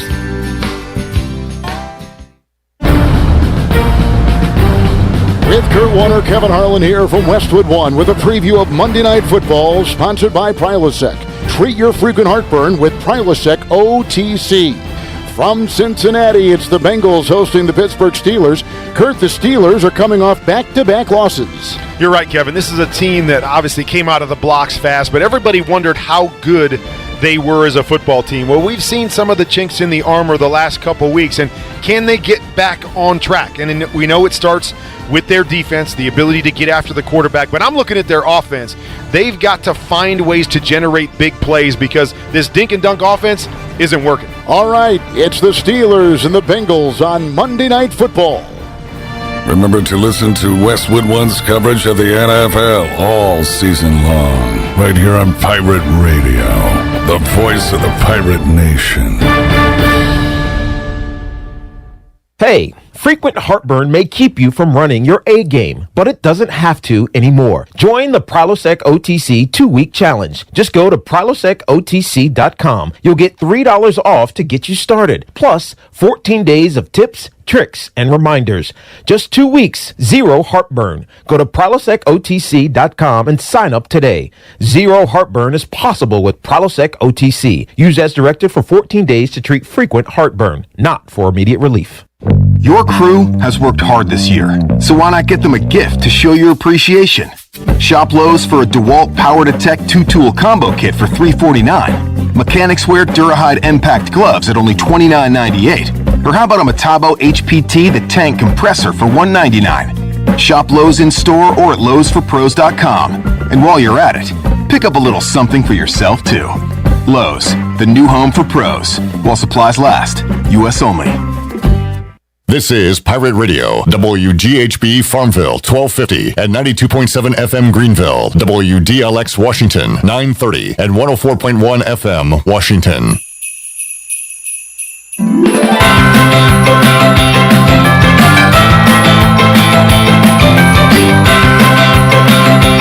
You're listening to Hour 3 of Pirate Radio Live. This hour of PRL is brought to you by Atlantic Wireless, your local authorized U.S. cellular agent. Atlantic Wireless now offers home internet service. Visit AtlanticWireless.com to find a store near you. Now, back to the show. Welcome back. Atlantic Wireless is your local authorized U.S. cellular agent and now offers curbside service and free home delivery.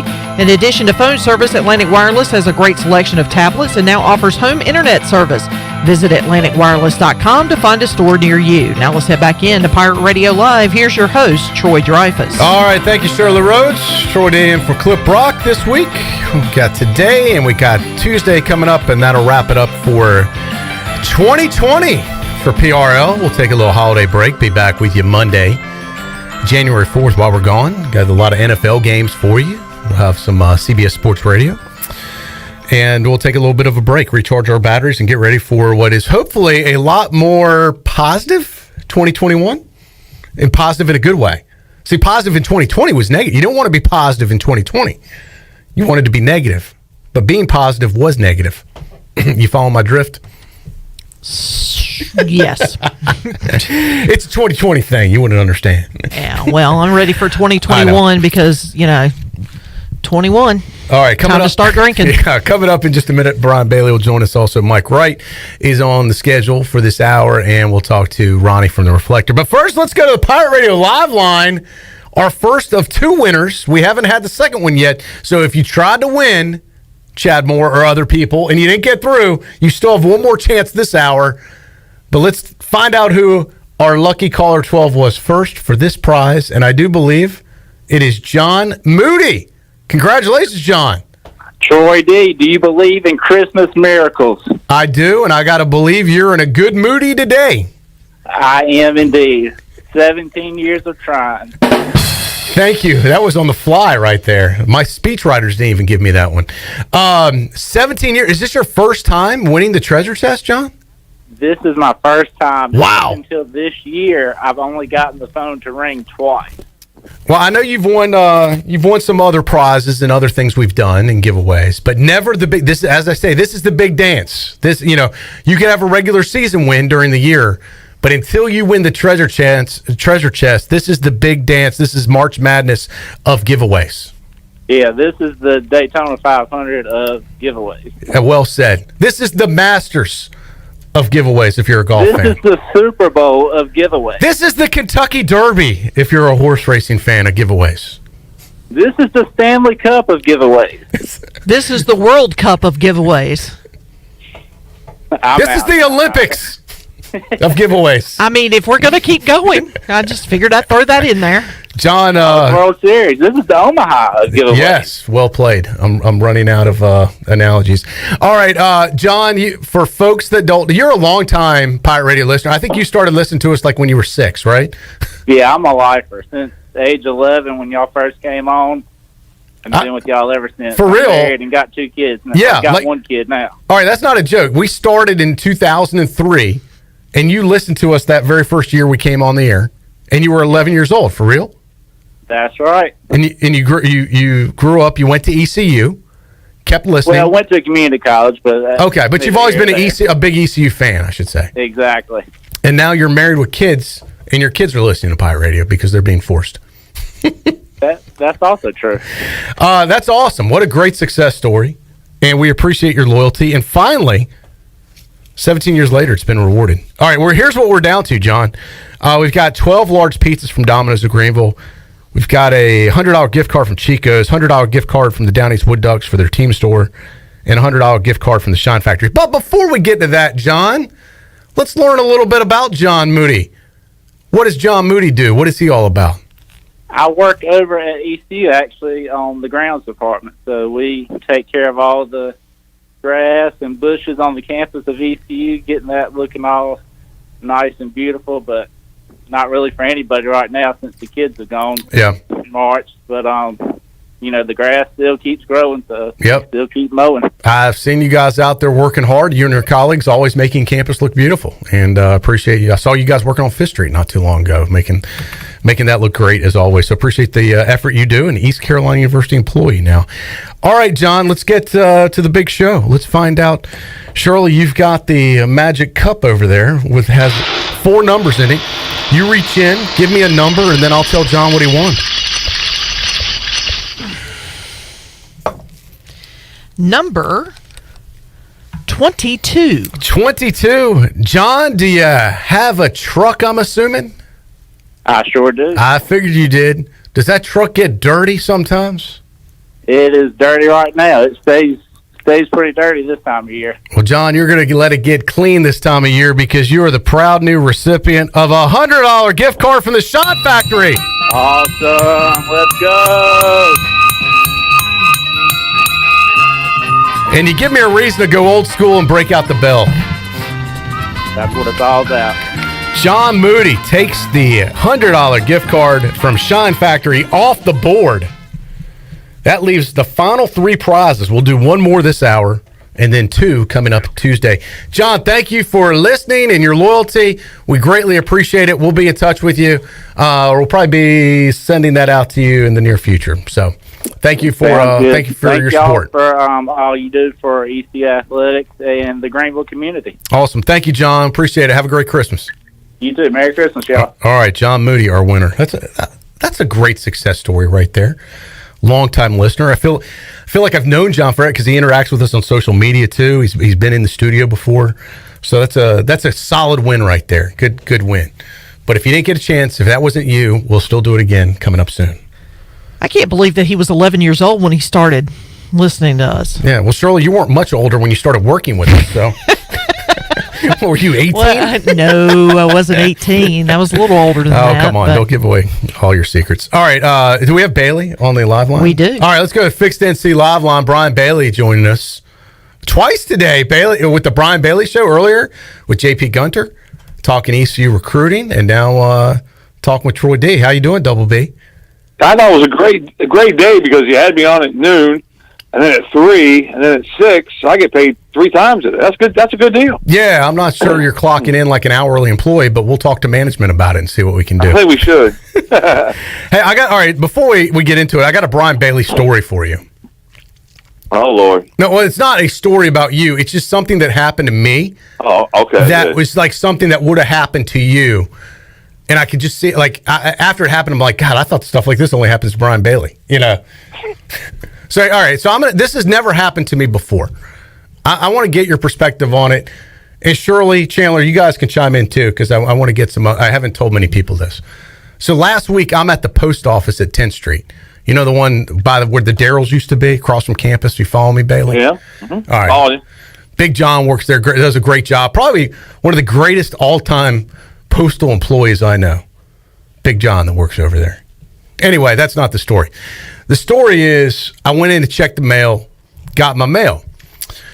I was leaving the post office, and there's 2 glass doors on the way out.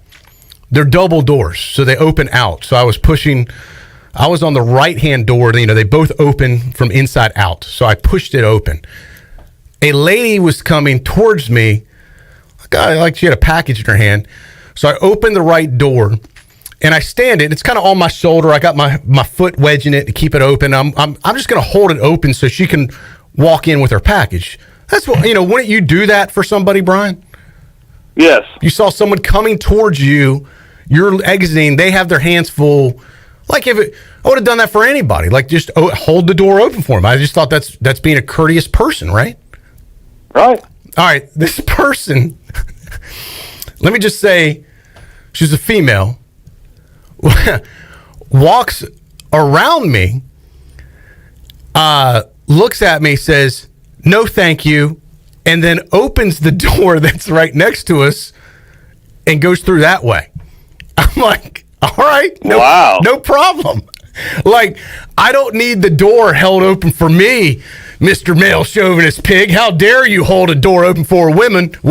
This is 2020. Like, hey, all right, I was just being nice. But I would have done it for a guy. I would have done it for a kid. I would have done it for anybody. It wasn't because she was a woman. I was just trying to be a nice human being. Is that not bizarre? I've never had someone, like, where you open the door, they're coming in, where you're holding it for them, go around to purposely grab the other door and say, "No, thank you." Like, I don't want the door open for me. You should have run around and got the other door and held it so she couldn't get in. What I should have done is shoved the door back in her face and say, "No problem." But no, I just thought I had heard of that happening before to someone else, like not in Greenville, but I was like, "Oh, come on, that doesn't really happen." But it does. Shirley, that's never happened to me. What's that got to do with me? I just thought what your perspective was on that. I thought it was a little weird. Is that I can tell you what my perspective is on it. I would have run around and found a door she couldn't get in. Seriously. That to me is the most ridiculous, because what you said is true. You would have held the door open for a guy, a child, anything. Yeah. And let me tell you something. It wasn't someone because to act like that. She's got more issues than we'll ever have. Yeah, and let me just say this. It wasn't because she was like a smoking hot babe or anything. It was just a person that I saw with had her hands full. I was like, I'll just keep the door open. Well, let me ask you this. She's got more issues than you'll ever have, I think. Were either of you wearing a mask? I had a net gator. I wasn't there. I had a net gator on, and I don't remember if she had one on or not. Because it could be possibly that she didn't want to go through because she may have not wanted to get too close to anyone. Yeah, hey, that could be. I mean, that's probably a good point. The mask is the least of the problems, but I mean, because there are now.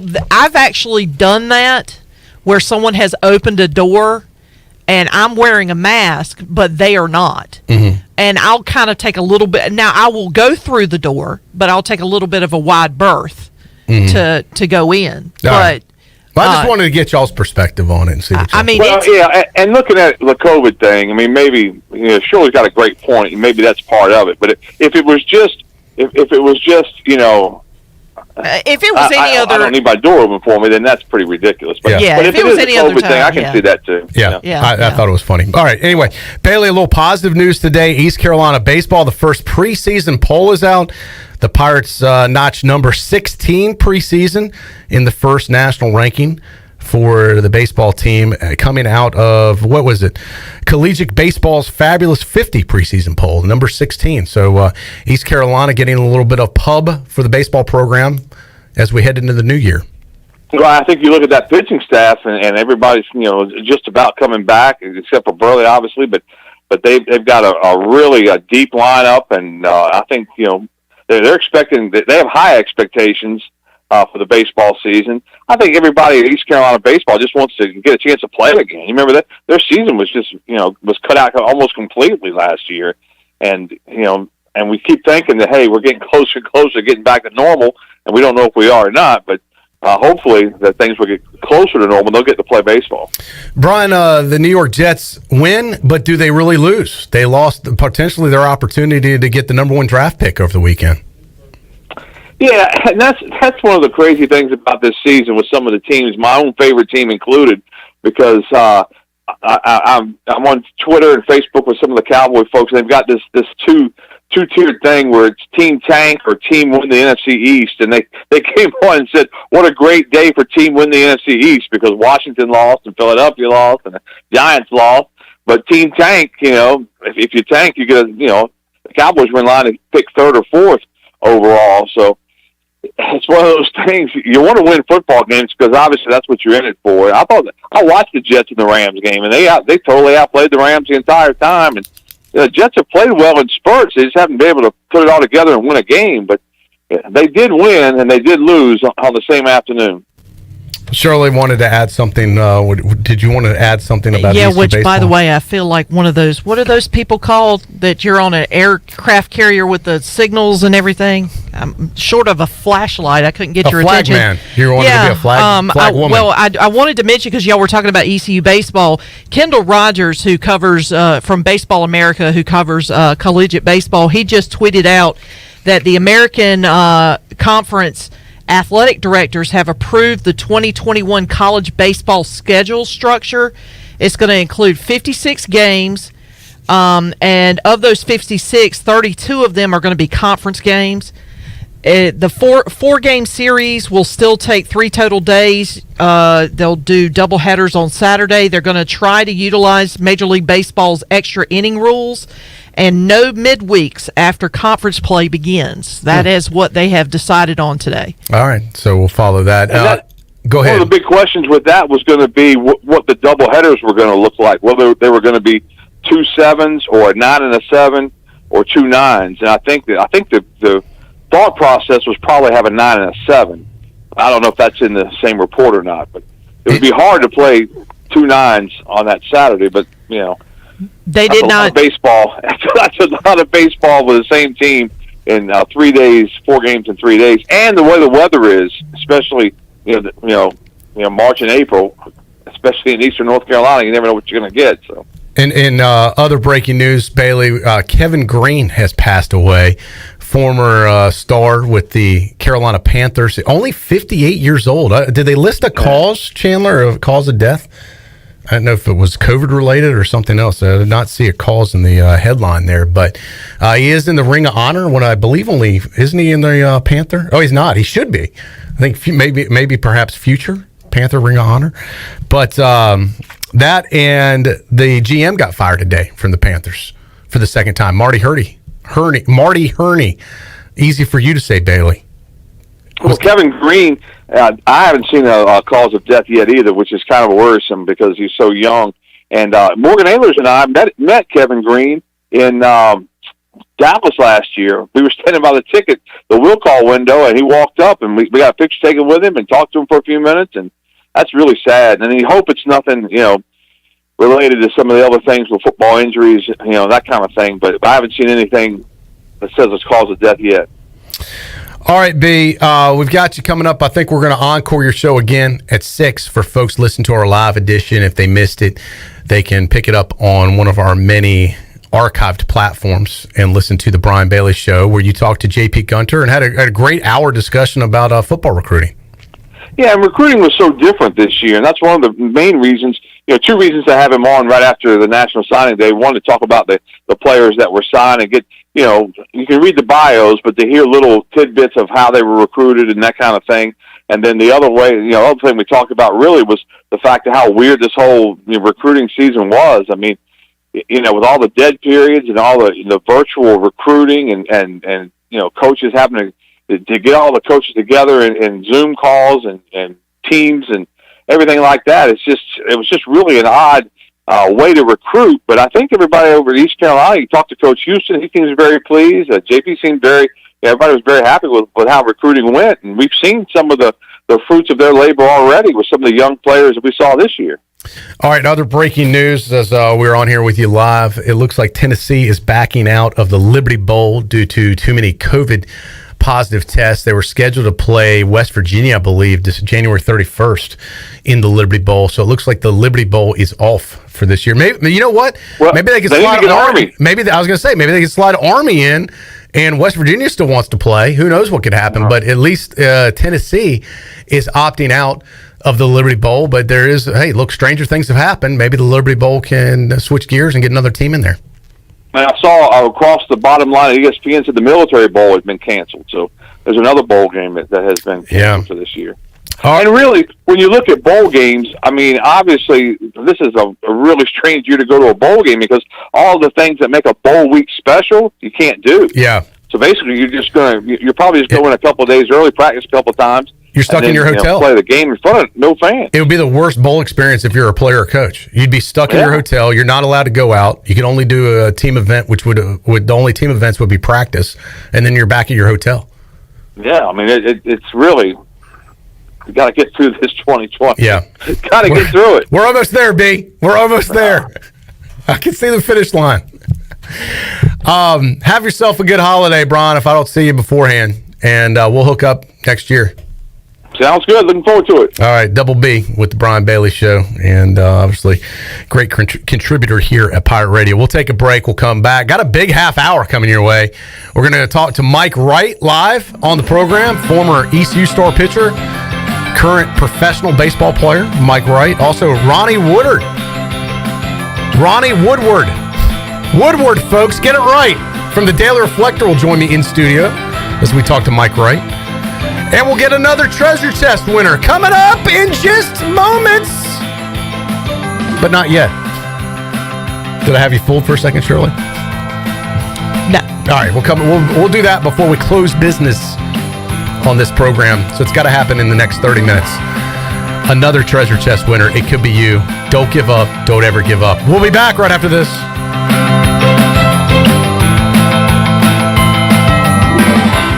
This is Stephen Igo, publisher of HoistTheColors.net. Recruiting is the lifeblood of any college sports program, and no one devotes more coverage to the future of ECU athletics than Hoist the Colors. Want to know who's going to be the next Holt Nailers or Jaden Gardner? We've got all the inside scoop on the Pirates' most talented recruits and top targets 24/7. Sign up now and get your first month of coverage for a single $1. HoistTheColors.net, the most reliable reporting on ECU athletics. With rates being historically low, now is the best time to buy or refinance your home. This is Talbot Green with Angel Oak Home Loans. Now is the time to take advantage of the opportunity to buy more home or refinance your current mortgage. The combination of our local team's experience and Angel Oak's wide offerings of products from standard conventional, government, and portfolio loans has something for most financial situations. For more information, call Talbot Green, Joanne Weir, or Wanda Hager at 751-2060. NMLS 1719250 and 685-842. Equal housing lender. Emporium presents a very beer Christmas. 'Tis the season to be drinking, fa la la la la la la la la. Jingle beers, jingle all the way. Rocking around the Christmas beer, have a happy holiday. Give the gift of beer this holiday season. Emporium is offering a special 12 Beers of Christmas box, perfect for any craft beer lover on your list. And the Emporium gift card is always a winner. Christmas cheer awaits you today at Emporium on Dickinson Avenue and on Facebook and Instagram. UBE and PirateWear.com have everything to fill Santa's sleigh this Christmas. Officially licensed ECU gifts and apparel, polos, outerwear, and sweats from Champion, Columbia, and Cutter & Buck. Visit the Crow's Nest for the largest selection of ECU children's apparel in the world. Be sure to follow UBE PirateWear.com on all social media platforms to stay informed on sales, events, and giveaways. UBE and PirateWear.com, making your Christmas jolly and bright for over 50 years. Medicare is not one size fits all, but which plan is right for you? Hi, I'm Denise Walker, and I'm a licensed insurance agent here in North Carolina. Whether you are turning 65, new to Medicare, or already have a plan, I can help you compare your Medicare options. I can help you find a plan offering low to no monthly premiums, prescription drug coverage, and a wide range of additional benefits like dental, hearing, vision, and more. Call me today at 434-531-5674 to get a no-cost, no-obligation Medicare benefits review. Hi, this is Luke Kuechly. Last season, I was captain on defense. This season, since so many of us will be watching football from home, I'm football watching with Pepsi. And you know me, I pour everything I've got into it. All right, football watchers, let's do this. Opening click-offs. Here we go. Click on, click off. Click on, click off. Stretch that thumb. You can't have finger fatigue bringing you down in the postseason. Nice job. And my favorite, second half sip-offs. Pepsi's up, lift, pull, open. ice-cold Pepsi, and watching football. Nothing better. It's not game day without a delicious, refreshing Pepsi, the official soft drink of the National Football League. Head to your nearest retailer, grab your Pepsi before kickoff, then sit back, relax, and cheer on your favorite team. Pepsi, made for football watching. The time is now to celebrate your holiday fiesta at Chico's Mexican Restaurant in downtown Greenville. Chico's is the perfect place to get all your dear amigos together for some Mexican food and fun this holiday fiesta season. Call Chico's now to make a reservation for any large or small fiesta with all of your amigos. Also, remember to put a smile on your amigos' faces this holiday season with the perfect gift, a Chico's gift card. Chico's Mexican Restaurant in downtown Greenville. Happy holidays from Chico's.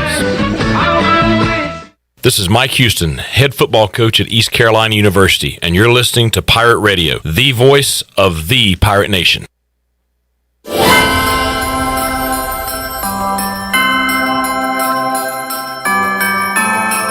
You're listening to Hour 3 of Pirate Radio Live. This hour of PRL is brought to you by Atlantic Wireless, your local authorized U.S. cellular agent. Atlantic Wireless now offers home internet service. Visit AtlanticWireless.com to find a store near you. Now, back to the show. Taking a look at your stock market report for today, the Dow was up 37 points at 30,216. The NASDAQ was down 13 at 12,742. The S&P was also down 14 points at 3,694. That's your Wells Fargo Advisors financial report. For a personal look into investing, call Wells Fargo Advisors today at 756-6900 in Greenville. Wells Fargo Advisors, LLC, member SIPC.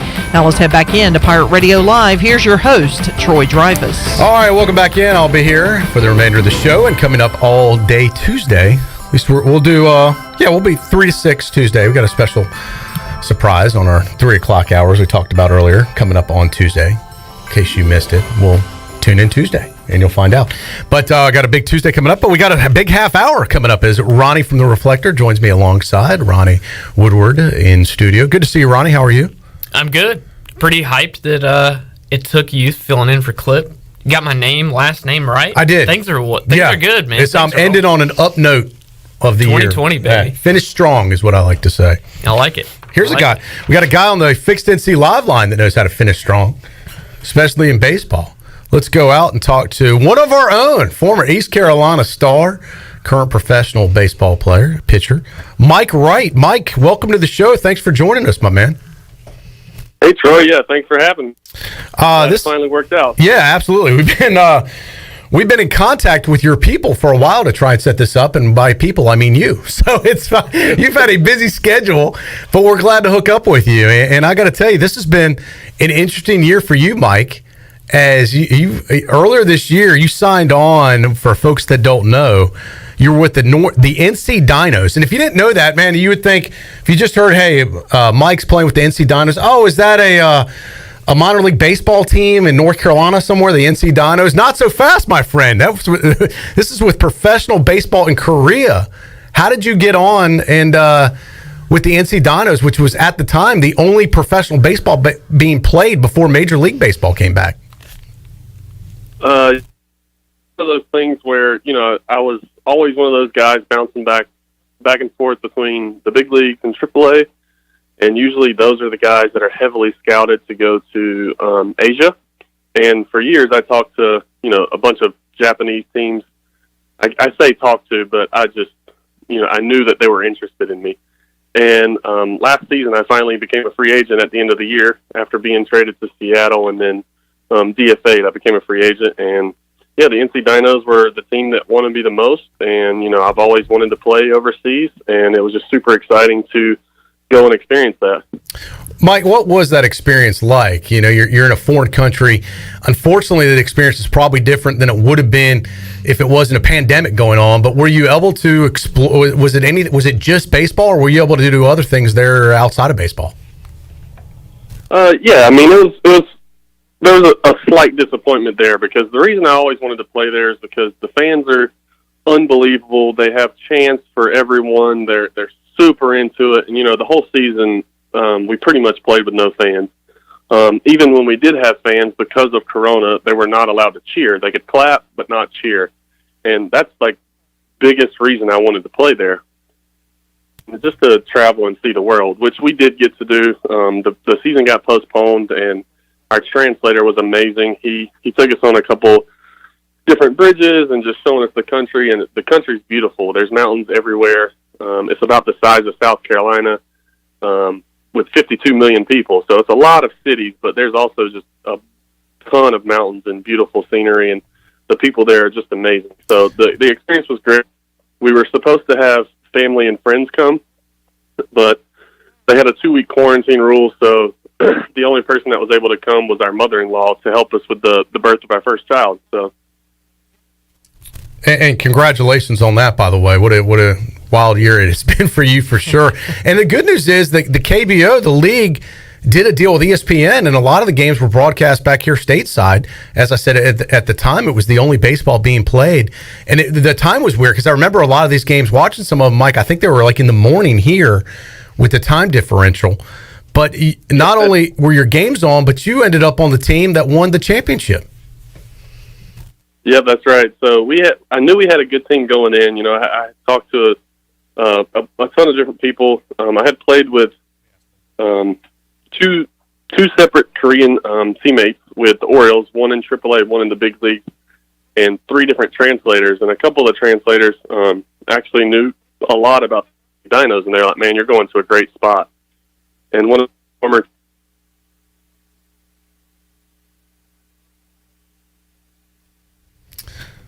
Oh boy, did we lose Mike? I think we might have had a cell issue there. All right, I'll tell you what. I think it was the hookup from Korea. No, well, he's back stateside. He's here now. I'll tell you what. Why don't we? I got to take a quick break anyway. Let's take a quick timeout. Let's do like a 2-minute timeout. How about that? Let's take a 2-minute timeout. Let us get reconnected, hopefully, with Mike Wright, former ECU pitcher. I want to talk to him about his ECU days, Ronnie. Yeah. Former Baltimore Oriole. It's the sword trophy. And that was my next question. I'll let you go that one. Glenn said you got to ask about the sword. Oh, yeah. So we're going to do that. Let me hook up. Let me take a quick timeout. We'll come back. We'll try and get reconnected with Mike. If for some reason we can't, we'll move on. I'll just act like I'm Mike. Yeah, you answer the questions. We'll figure it out. But we'll be back. Don't go anywhere. We'll be back after this 2-minute quick timeout.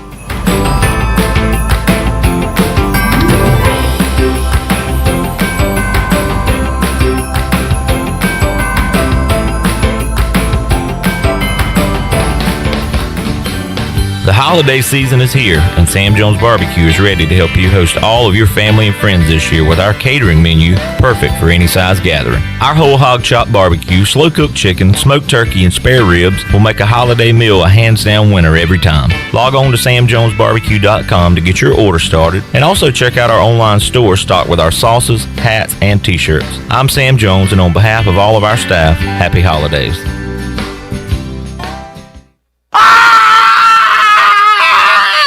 What the heck was that?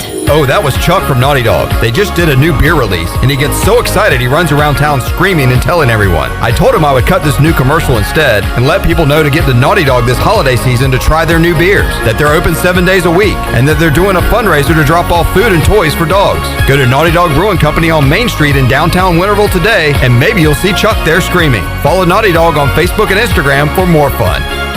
Cold weather is here, and some families in our area need help to stay warm. Greenville Utilities' Neighbor to Neighbor program provides help for those who need temporary assistance with their heating costs. You can make a difference. Your tax-deductible donation can be added to your GUC bill each month, or you can make a one-time donation. And GUC matches all donations up to $20,000 each year. Consider helping a neighbor stay warm this winter with GUC's Neighbor to Neighbor program. For more information, call 752-7166 or visit GUC.com.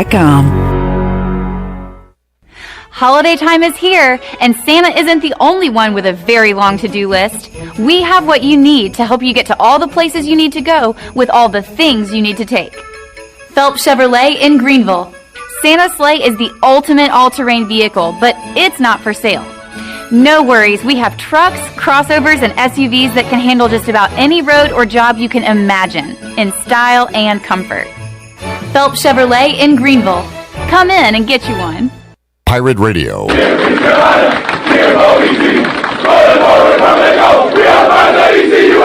The voice of the Pirate Nation.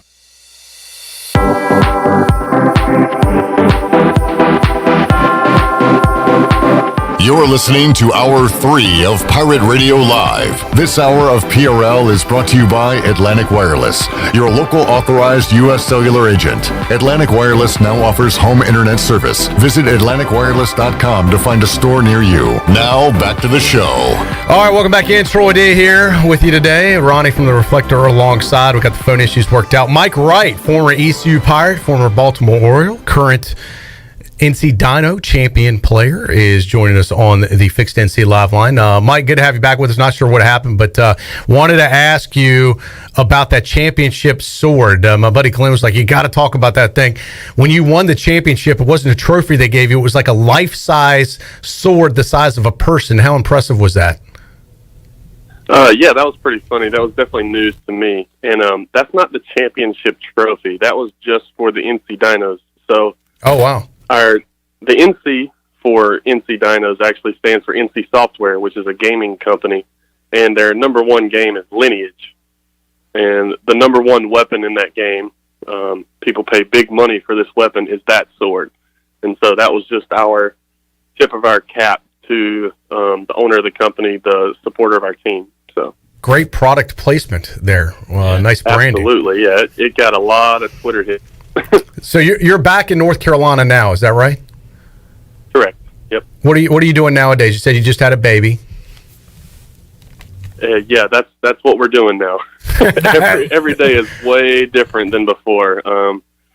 Yeah, it's awesome. I've never been a morning person in my entire life, and I've been up every morning at 8 a.m. with my son. And, he hasn't been sleeping well through the night after the time change coming back here. It was a 14-hour time difference. And so between that and the fact that he's about to be 4 months, yeah, he's been sleeping pretty tough. So in the mornings I get up with him, and yeah, we're just trying to hang out. I'm trying to find a job for next year, and training, staying in shape, and that's what I'm doing. Hey, Mike, it's Ronnie with the Daily Reflector. Just what you've played, man, at so many levels of baseball, from college to minor leagues and major leagues, obviously. Where does the Korean game, the KBO, kind of rank? I mean, how can you describe the competitiveness and just the game? Was it different from American or similarities or anything? Yes, it was definitely different. I mean, as far as the game goes, it's obviously all the rules are the exact same. However, the hitters are really, really good. The pitching is a little bit, definitely lower than the big leagues, and maybe between AA and AAA, I would say. They're really good at spinning the baseball. They're really good at, spin rates and all that, which people are like all about now, but their velocity isn't quite as good as the big leagues. But other than that, I mean, they play the game hard. Honestly, they play the game from the time they're in elementary school. They choose baseball. They stay on that track, so they live and breathe baseball. It's awesome to see the passion. And, yeah, I mean, there's a lot of guys that I know for a fact can play in the big leagues, a lot of guys on my team that can really, really hit. And there's a couple of our pitchers that I think can pitch in the big leagues also. Koo Chung Mo is a really young kid, but he absolutely dominated this year, and it was very impressive. All right, we're talking to Mike Wright on the Fixed NC Live line. Mike, I believe you wrapped up your ECU days in 2010, and if my math is correct, I got you somewhere around 30 years old right now. Is that about right? That's correct. However, my last year was 2011. 2011. All right. So you're still a relatively younger guy, but you know how it works in professional sports. At the age of 30, you're starting to be one of the senior citizens in professional sports. How much gas do you have left in the tank? What's the future hold as far as professional baseball and Mike Wright go? Well, I'll tell you this. We had a really interesting season this year. So because I was with the KBO, we started spring training on January 31st. However, we did a full spring training. We went to Korea. We did another spring training, and then the season got postponed. And we continued to play, and then finally season started, and then we had the longest season of my entire life with no break. So at 30 years old, I made the most starts I've ever made and the most consecutive starts I've ever made. So I would say I'm hoping to find another job and, run this gas tank out. Is there a chance you make it back to the Major League Baseball? Is that the ultimate goal, or you just want to continue your career wherever it happens to be? I will say it would be fun to play overseas again. However, this year that is not going to happen. That was a very long season, a long time to be away from family. My wife was pregnant for 9 months with no family and no help, and then we had our son, and for 3 months we were pretty much alone. So we're very excited to be back stateside, to have family, to have friends, and I definitely hope this year to make it back to the big leagues with whatever team picks me up. Obviously, we're pulling for you, and that'd be awesome. And we were big fans when you were with the Baltimore Orioles, obviously, who we have a partnership here with at Pirate Radio. Mike, when you look back at your ECU days, dating back about 9-10 years ago now, what are your favorite memories of being a Pirate when you played ECU? And am I correct? Was there a time, I tried to go when we were looking back at this as far as the staff when you were there, it was you, Mike Wright, and are we right about, was Seth Maness and Sean Armstrong also all on the roster at the same time you were? Yeah, we were all on the roster together. Me and Sean Armstrong came in as freshmen together, and Seth Maness was a sophomore. So my junior year, Seth Maness was a senior. I was a junior. We had a lot of guys that year that were really, really good pitchers, and a lot of guys got drafted. My freshman year, we had Chris Heston also. So yeah, you want to talk about a freaking all-star team right there, Ronnie. All these guys went on to successful careers in Major League Baseball. What an outstanding roster back then, and guys you had a chance to play with. What are some of your favorite memories, Mike?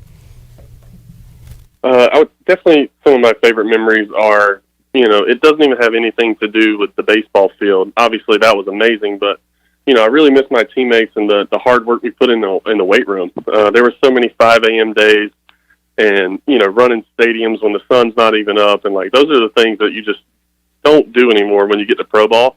But you're with your teammates, you're just working your tail off, knowing that this is what separates you from the other teams that are out there, and it was just super exciting. But I will say my first college win with my freshman year was actually the regional championship game against South Carolina. I came in and pitched the 9th and 10th, and Devin Harris hit a 3-run shot to tie it, and then a single to score Kyle Roller for us to go to the Super Regional, and that was one of the most exciting things I've ever been a part of. Yeah, what a great team that year. Yeah. I was going to ask, Mike, actually, earlier this summer, I did a kind of series looking back at past ECU teams and which team was the best and that type of thing during the kind of the pandemic and whatnot.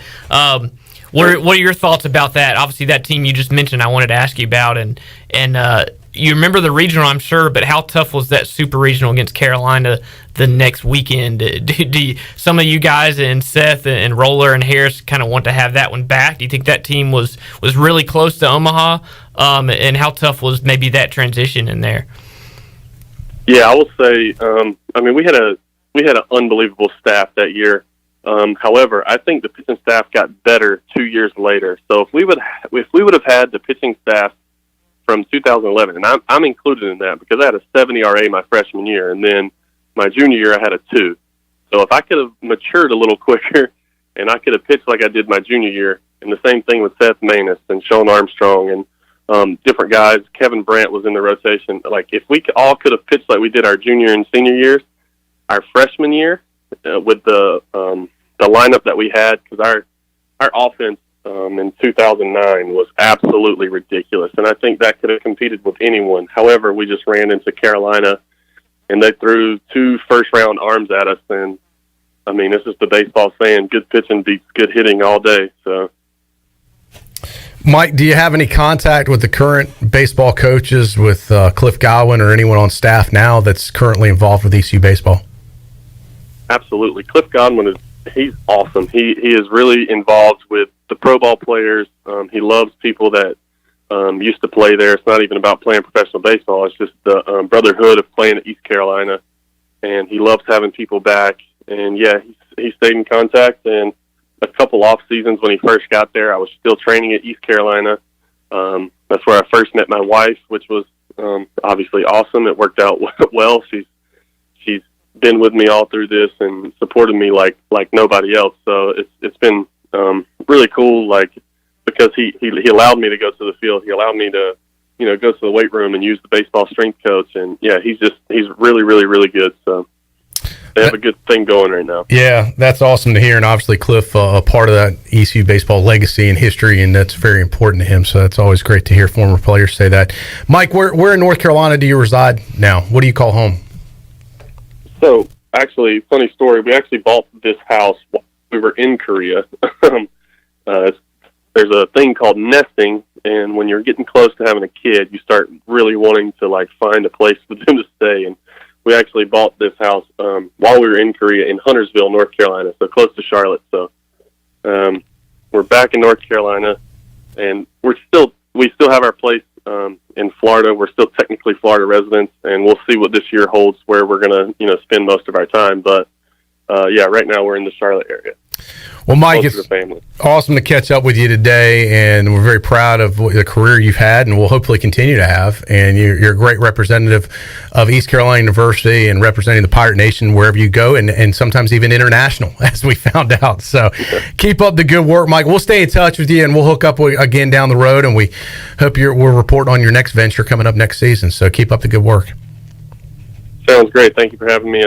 Again, sorry for the scheduling problems, but glad we finally hooked up. And, absolutely. Obviously, go Pirates. Absolutely. Thank you so much, Mike. Mike Wright joining us on the Fixed NC Live Line, former ECU pitcher, and now KBO champion he has on the resume, Ronnie, which what a neat experience, you know, to be able to go out there. There was a time where you weren't sure Major League Baseball was going to play here in the United States, where they were at least playing in Korea. Yeah, I was thinking about that earlier today, working on some year in review stuff. Remember when Korean baseball and fake NASCAR? That was all we had. Was all we had video NASCAR, video game NASCAR, simulated NASCAR, which did stimulate some people. Yeah, and I watched it one Sunday. And real I was like, baseball from Korea. Yeah, they were like all in the morning though, weren't they? Like you wake up and the games would be on. It was like 4 or 5 a.m. Yeah, it was weird. Just the time difference. Yeah, it's crazy to think back, and like I said, that seems like it was 5 years ago. Yeah, I mean, was that this year? That team he mentioned, mackerel. He was on some really good teams. It's crazy when you think about some of those teams, and even the recent teams with Packard and Agnos and Brickhouse. They've gotten so close to that door, but haven't gotten there. And he was part of it. I mean, that was a really nice run they had. Some of those teams were really good. He's not lying in saying there was a lot of pro players in that era. Ronnie, you know what we have to do? What do we have to do? Right now? This is what we have to do.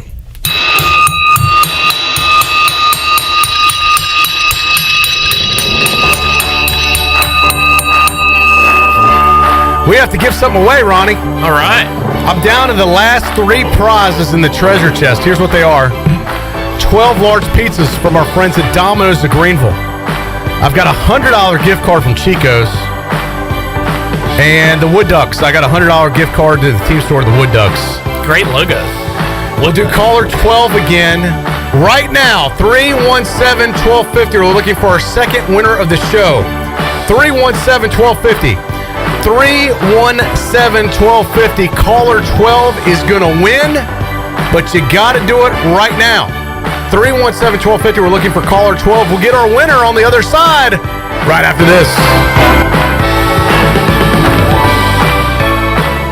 Hey Pirate Nation, this is Tom Brown from Brown & Wood Cadillac. We've been serving the Pirate Nation in Eastern North Carolina for 83 years. We have 4 brands, 3 generations, 2 showrooms, and 1 goal to make sure you leave a happy customer. Merry Christmas from the Brown & Wood family. They have amazing deals going on in December. Like all Cadillac models have 0% for 72 months, plus $5,000 off. And as always, Brown & Wood is the home of the lifetime powertrain warranty. We're located on Greenville Boulevard next to the Convention Center, or shop us online at brownandwoodauto.com. Get your ice cold Bud Light seltzer here. Even though you can't go to the game, doesn't mean the game can't be brought to you now here. Just go to budlight.com/delivery. That's budlight.com/delivery. Give me 2 mangoes. Coming at you. It's a little short. Ow. Sorry. You know what? I'm just going to walk them over to you. Whenever there's a game to watch, there's a Bud Light there. Enjoy responsibly. Anheuser-Busch, Bud Light Beer, and Bud Light Seltzer, IRC Beer, beer in Texas, St. Louis, Missouri. Do you think you've been exposed to COVID-19? Are you planning to visit parents, family, or friends this holiday season? Do you have travel plans and need to be tested? Arc Point Labs of Greenville offers same-day COVID-19 results. No referral needed, same-day results available. Arc Point Labs of Greenville is located across from Vidant Hospital on Executive Circle behind Southern Bank. Call for an appointment or walk in. Arc Point Labs of Greenville, 215-5688 or arcpointlabs.com.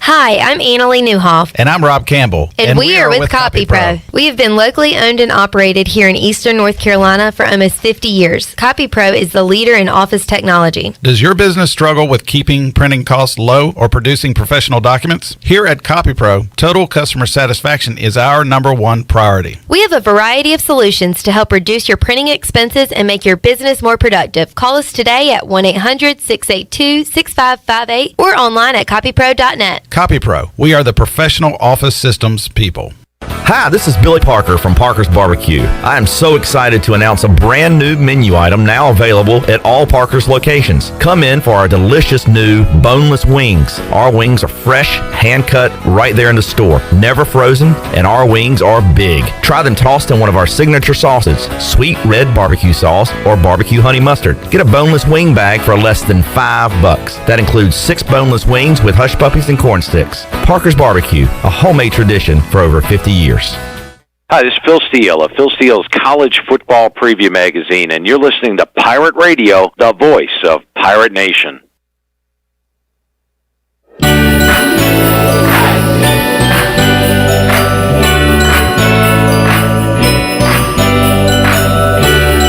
You're listening to Hour 3 of Pirate Radio Live. This hour of PRL is brought to you by Atlantic Wireless, your local authorized U.S. cellular agent. Atlantic Wireless now offers home internet service. Visit AtlanticWireless.com to find a store near you. Now, back to the show.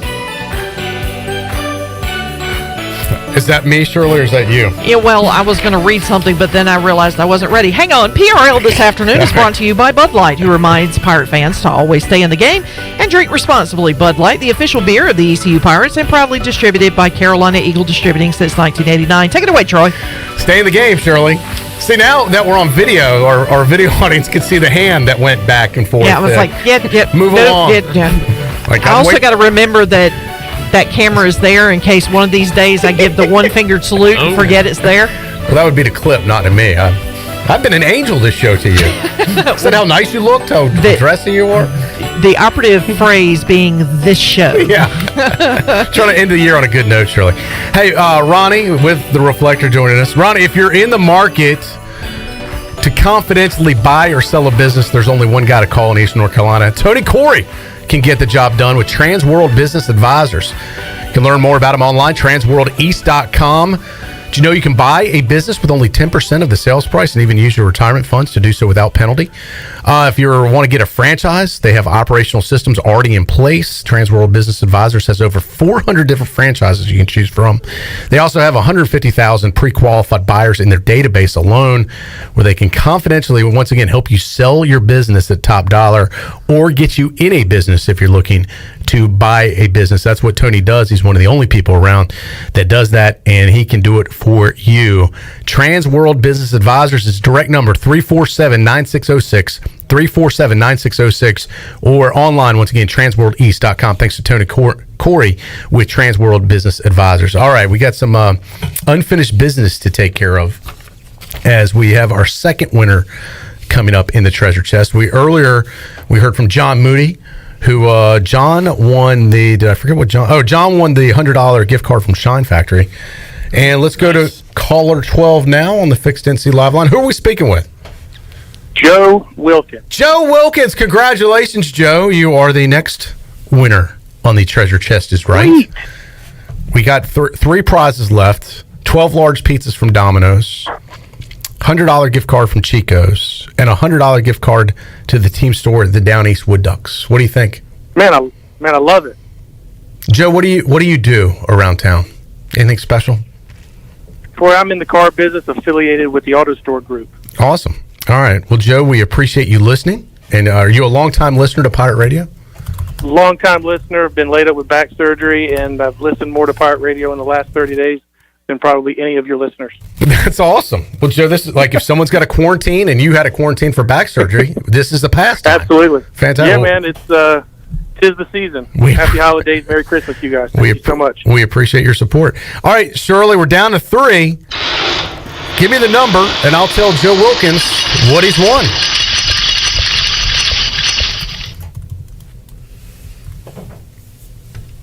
Joe, your number is number 14. Number 14 means... Sorry, Joe, I don't have anything on the sheet. Try again next time. Thanks for calling. Just kidding, Joe. You are the proud new recipient of a $100 gift card to Chico's. Boom. Woo. Okay, that's enough.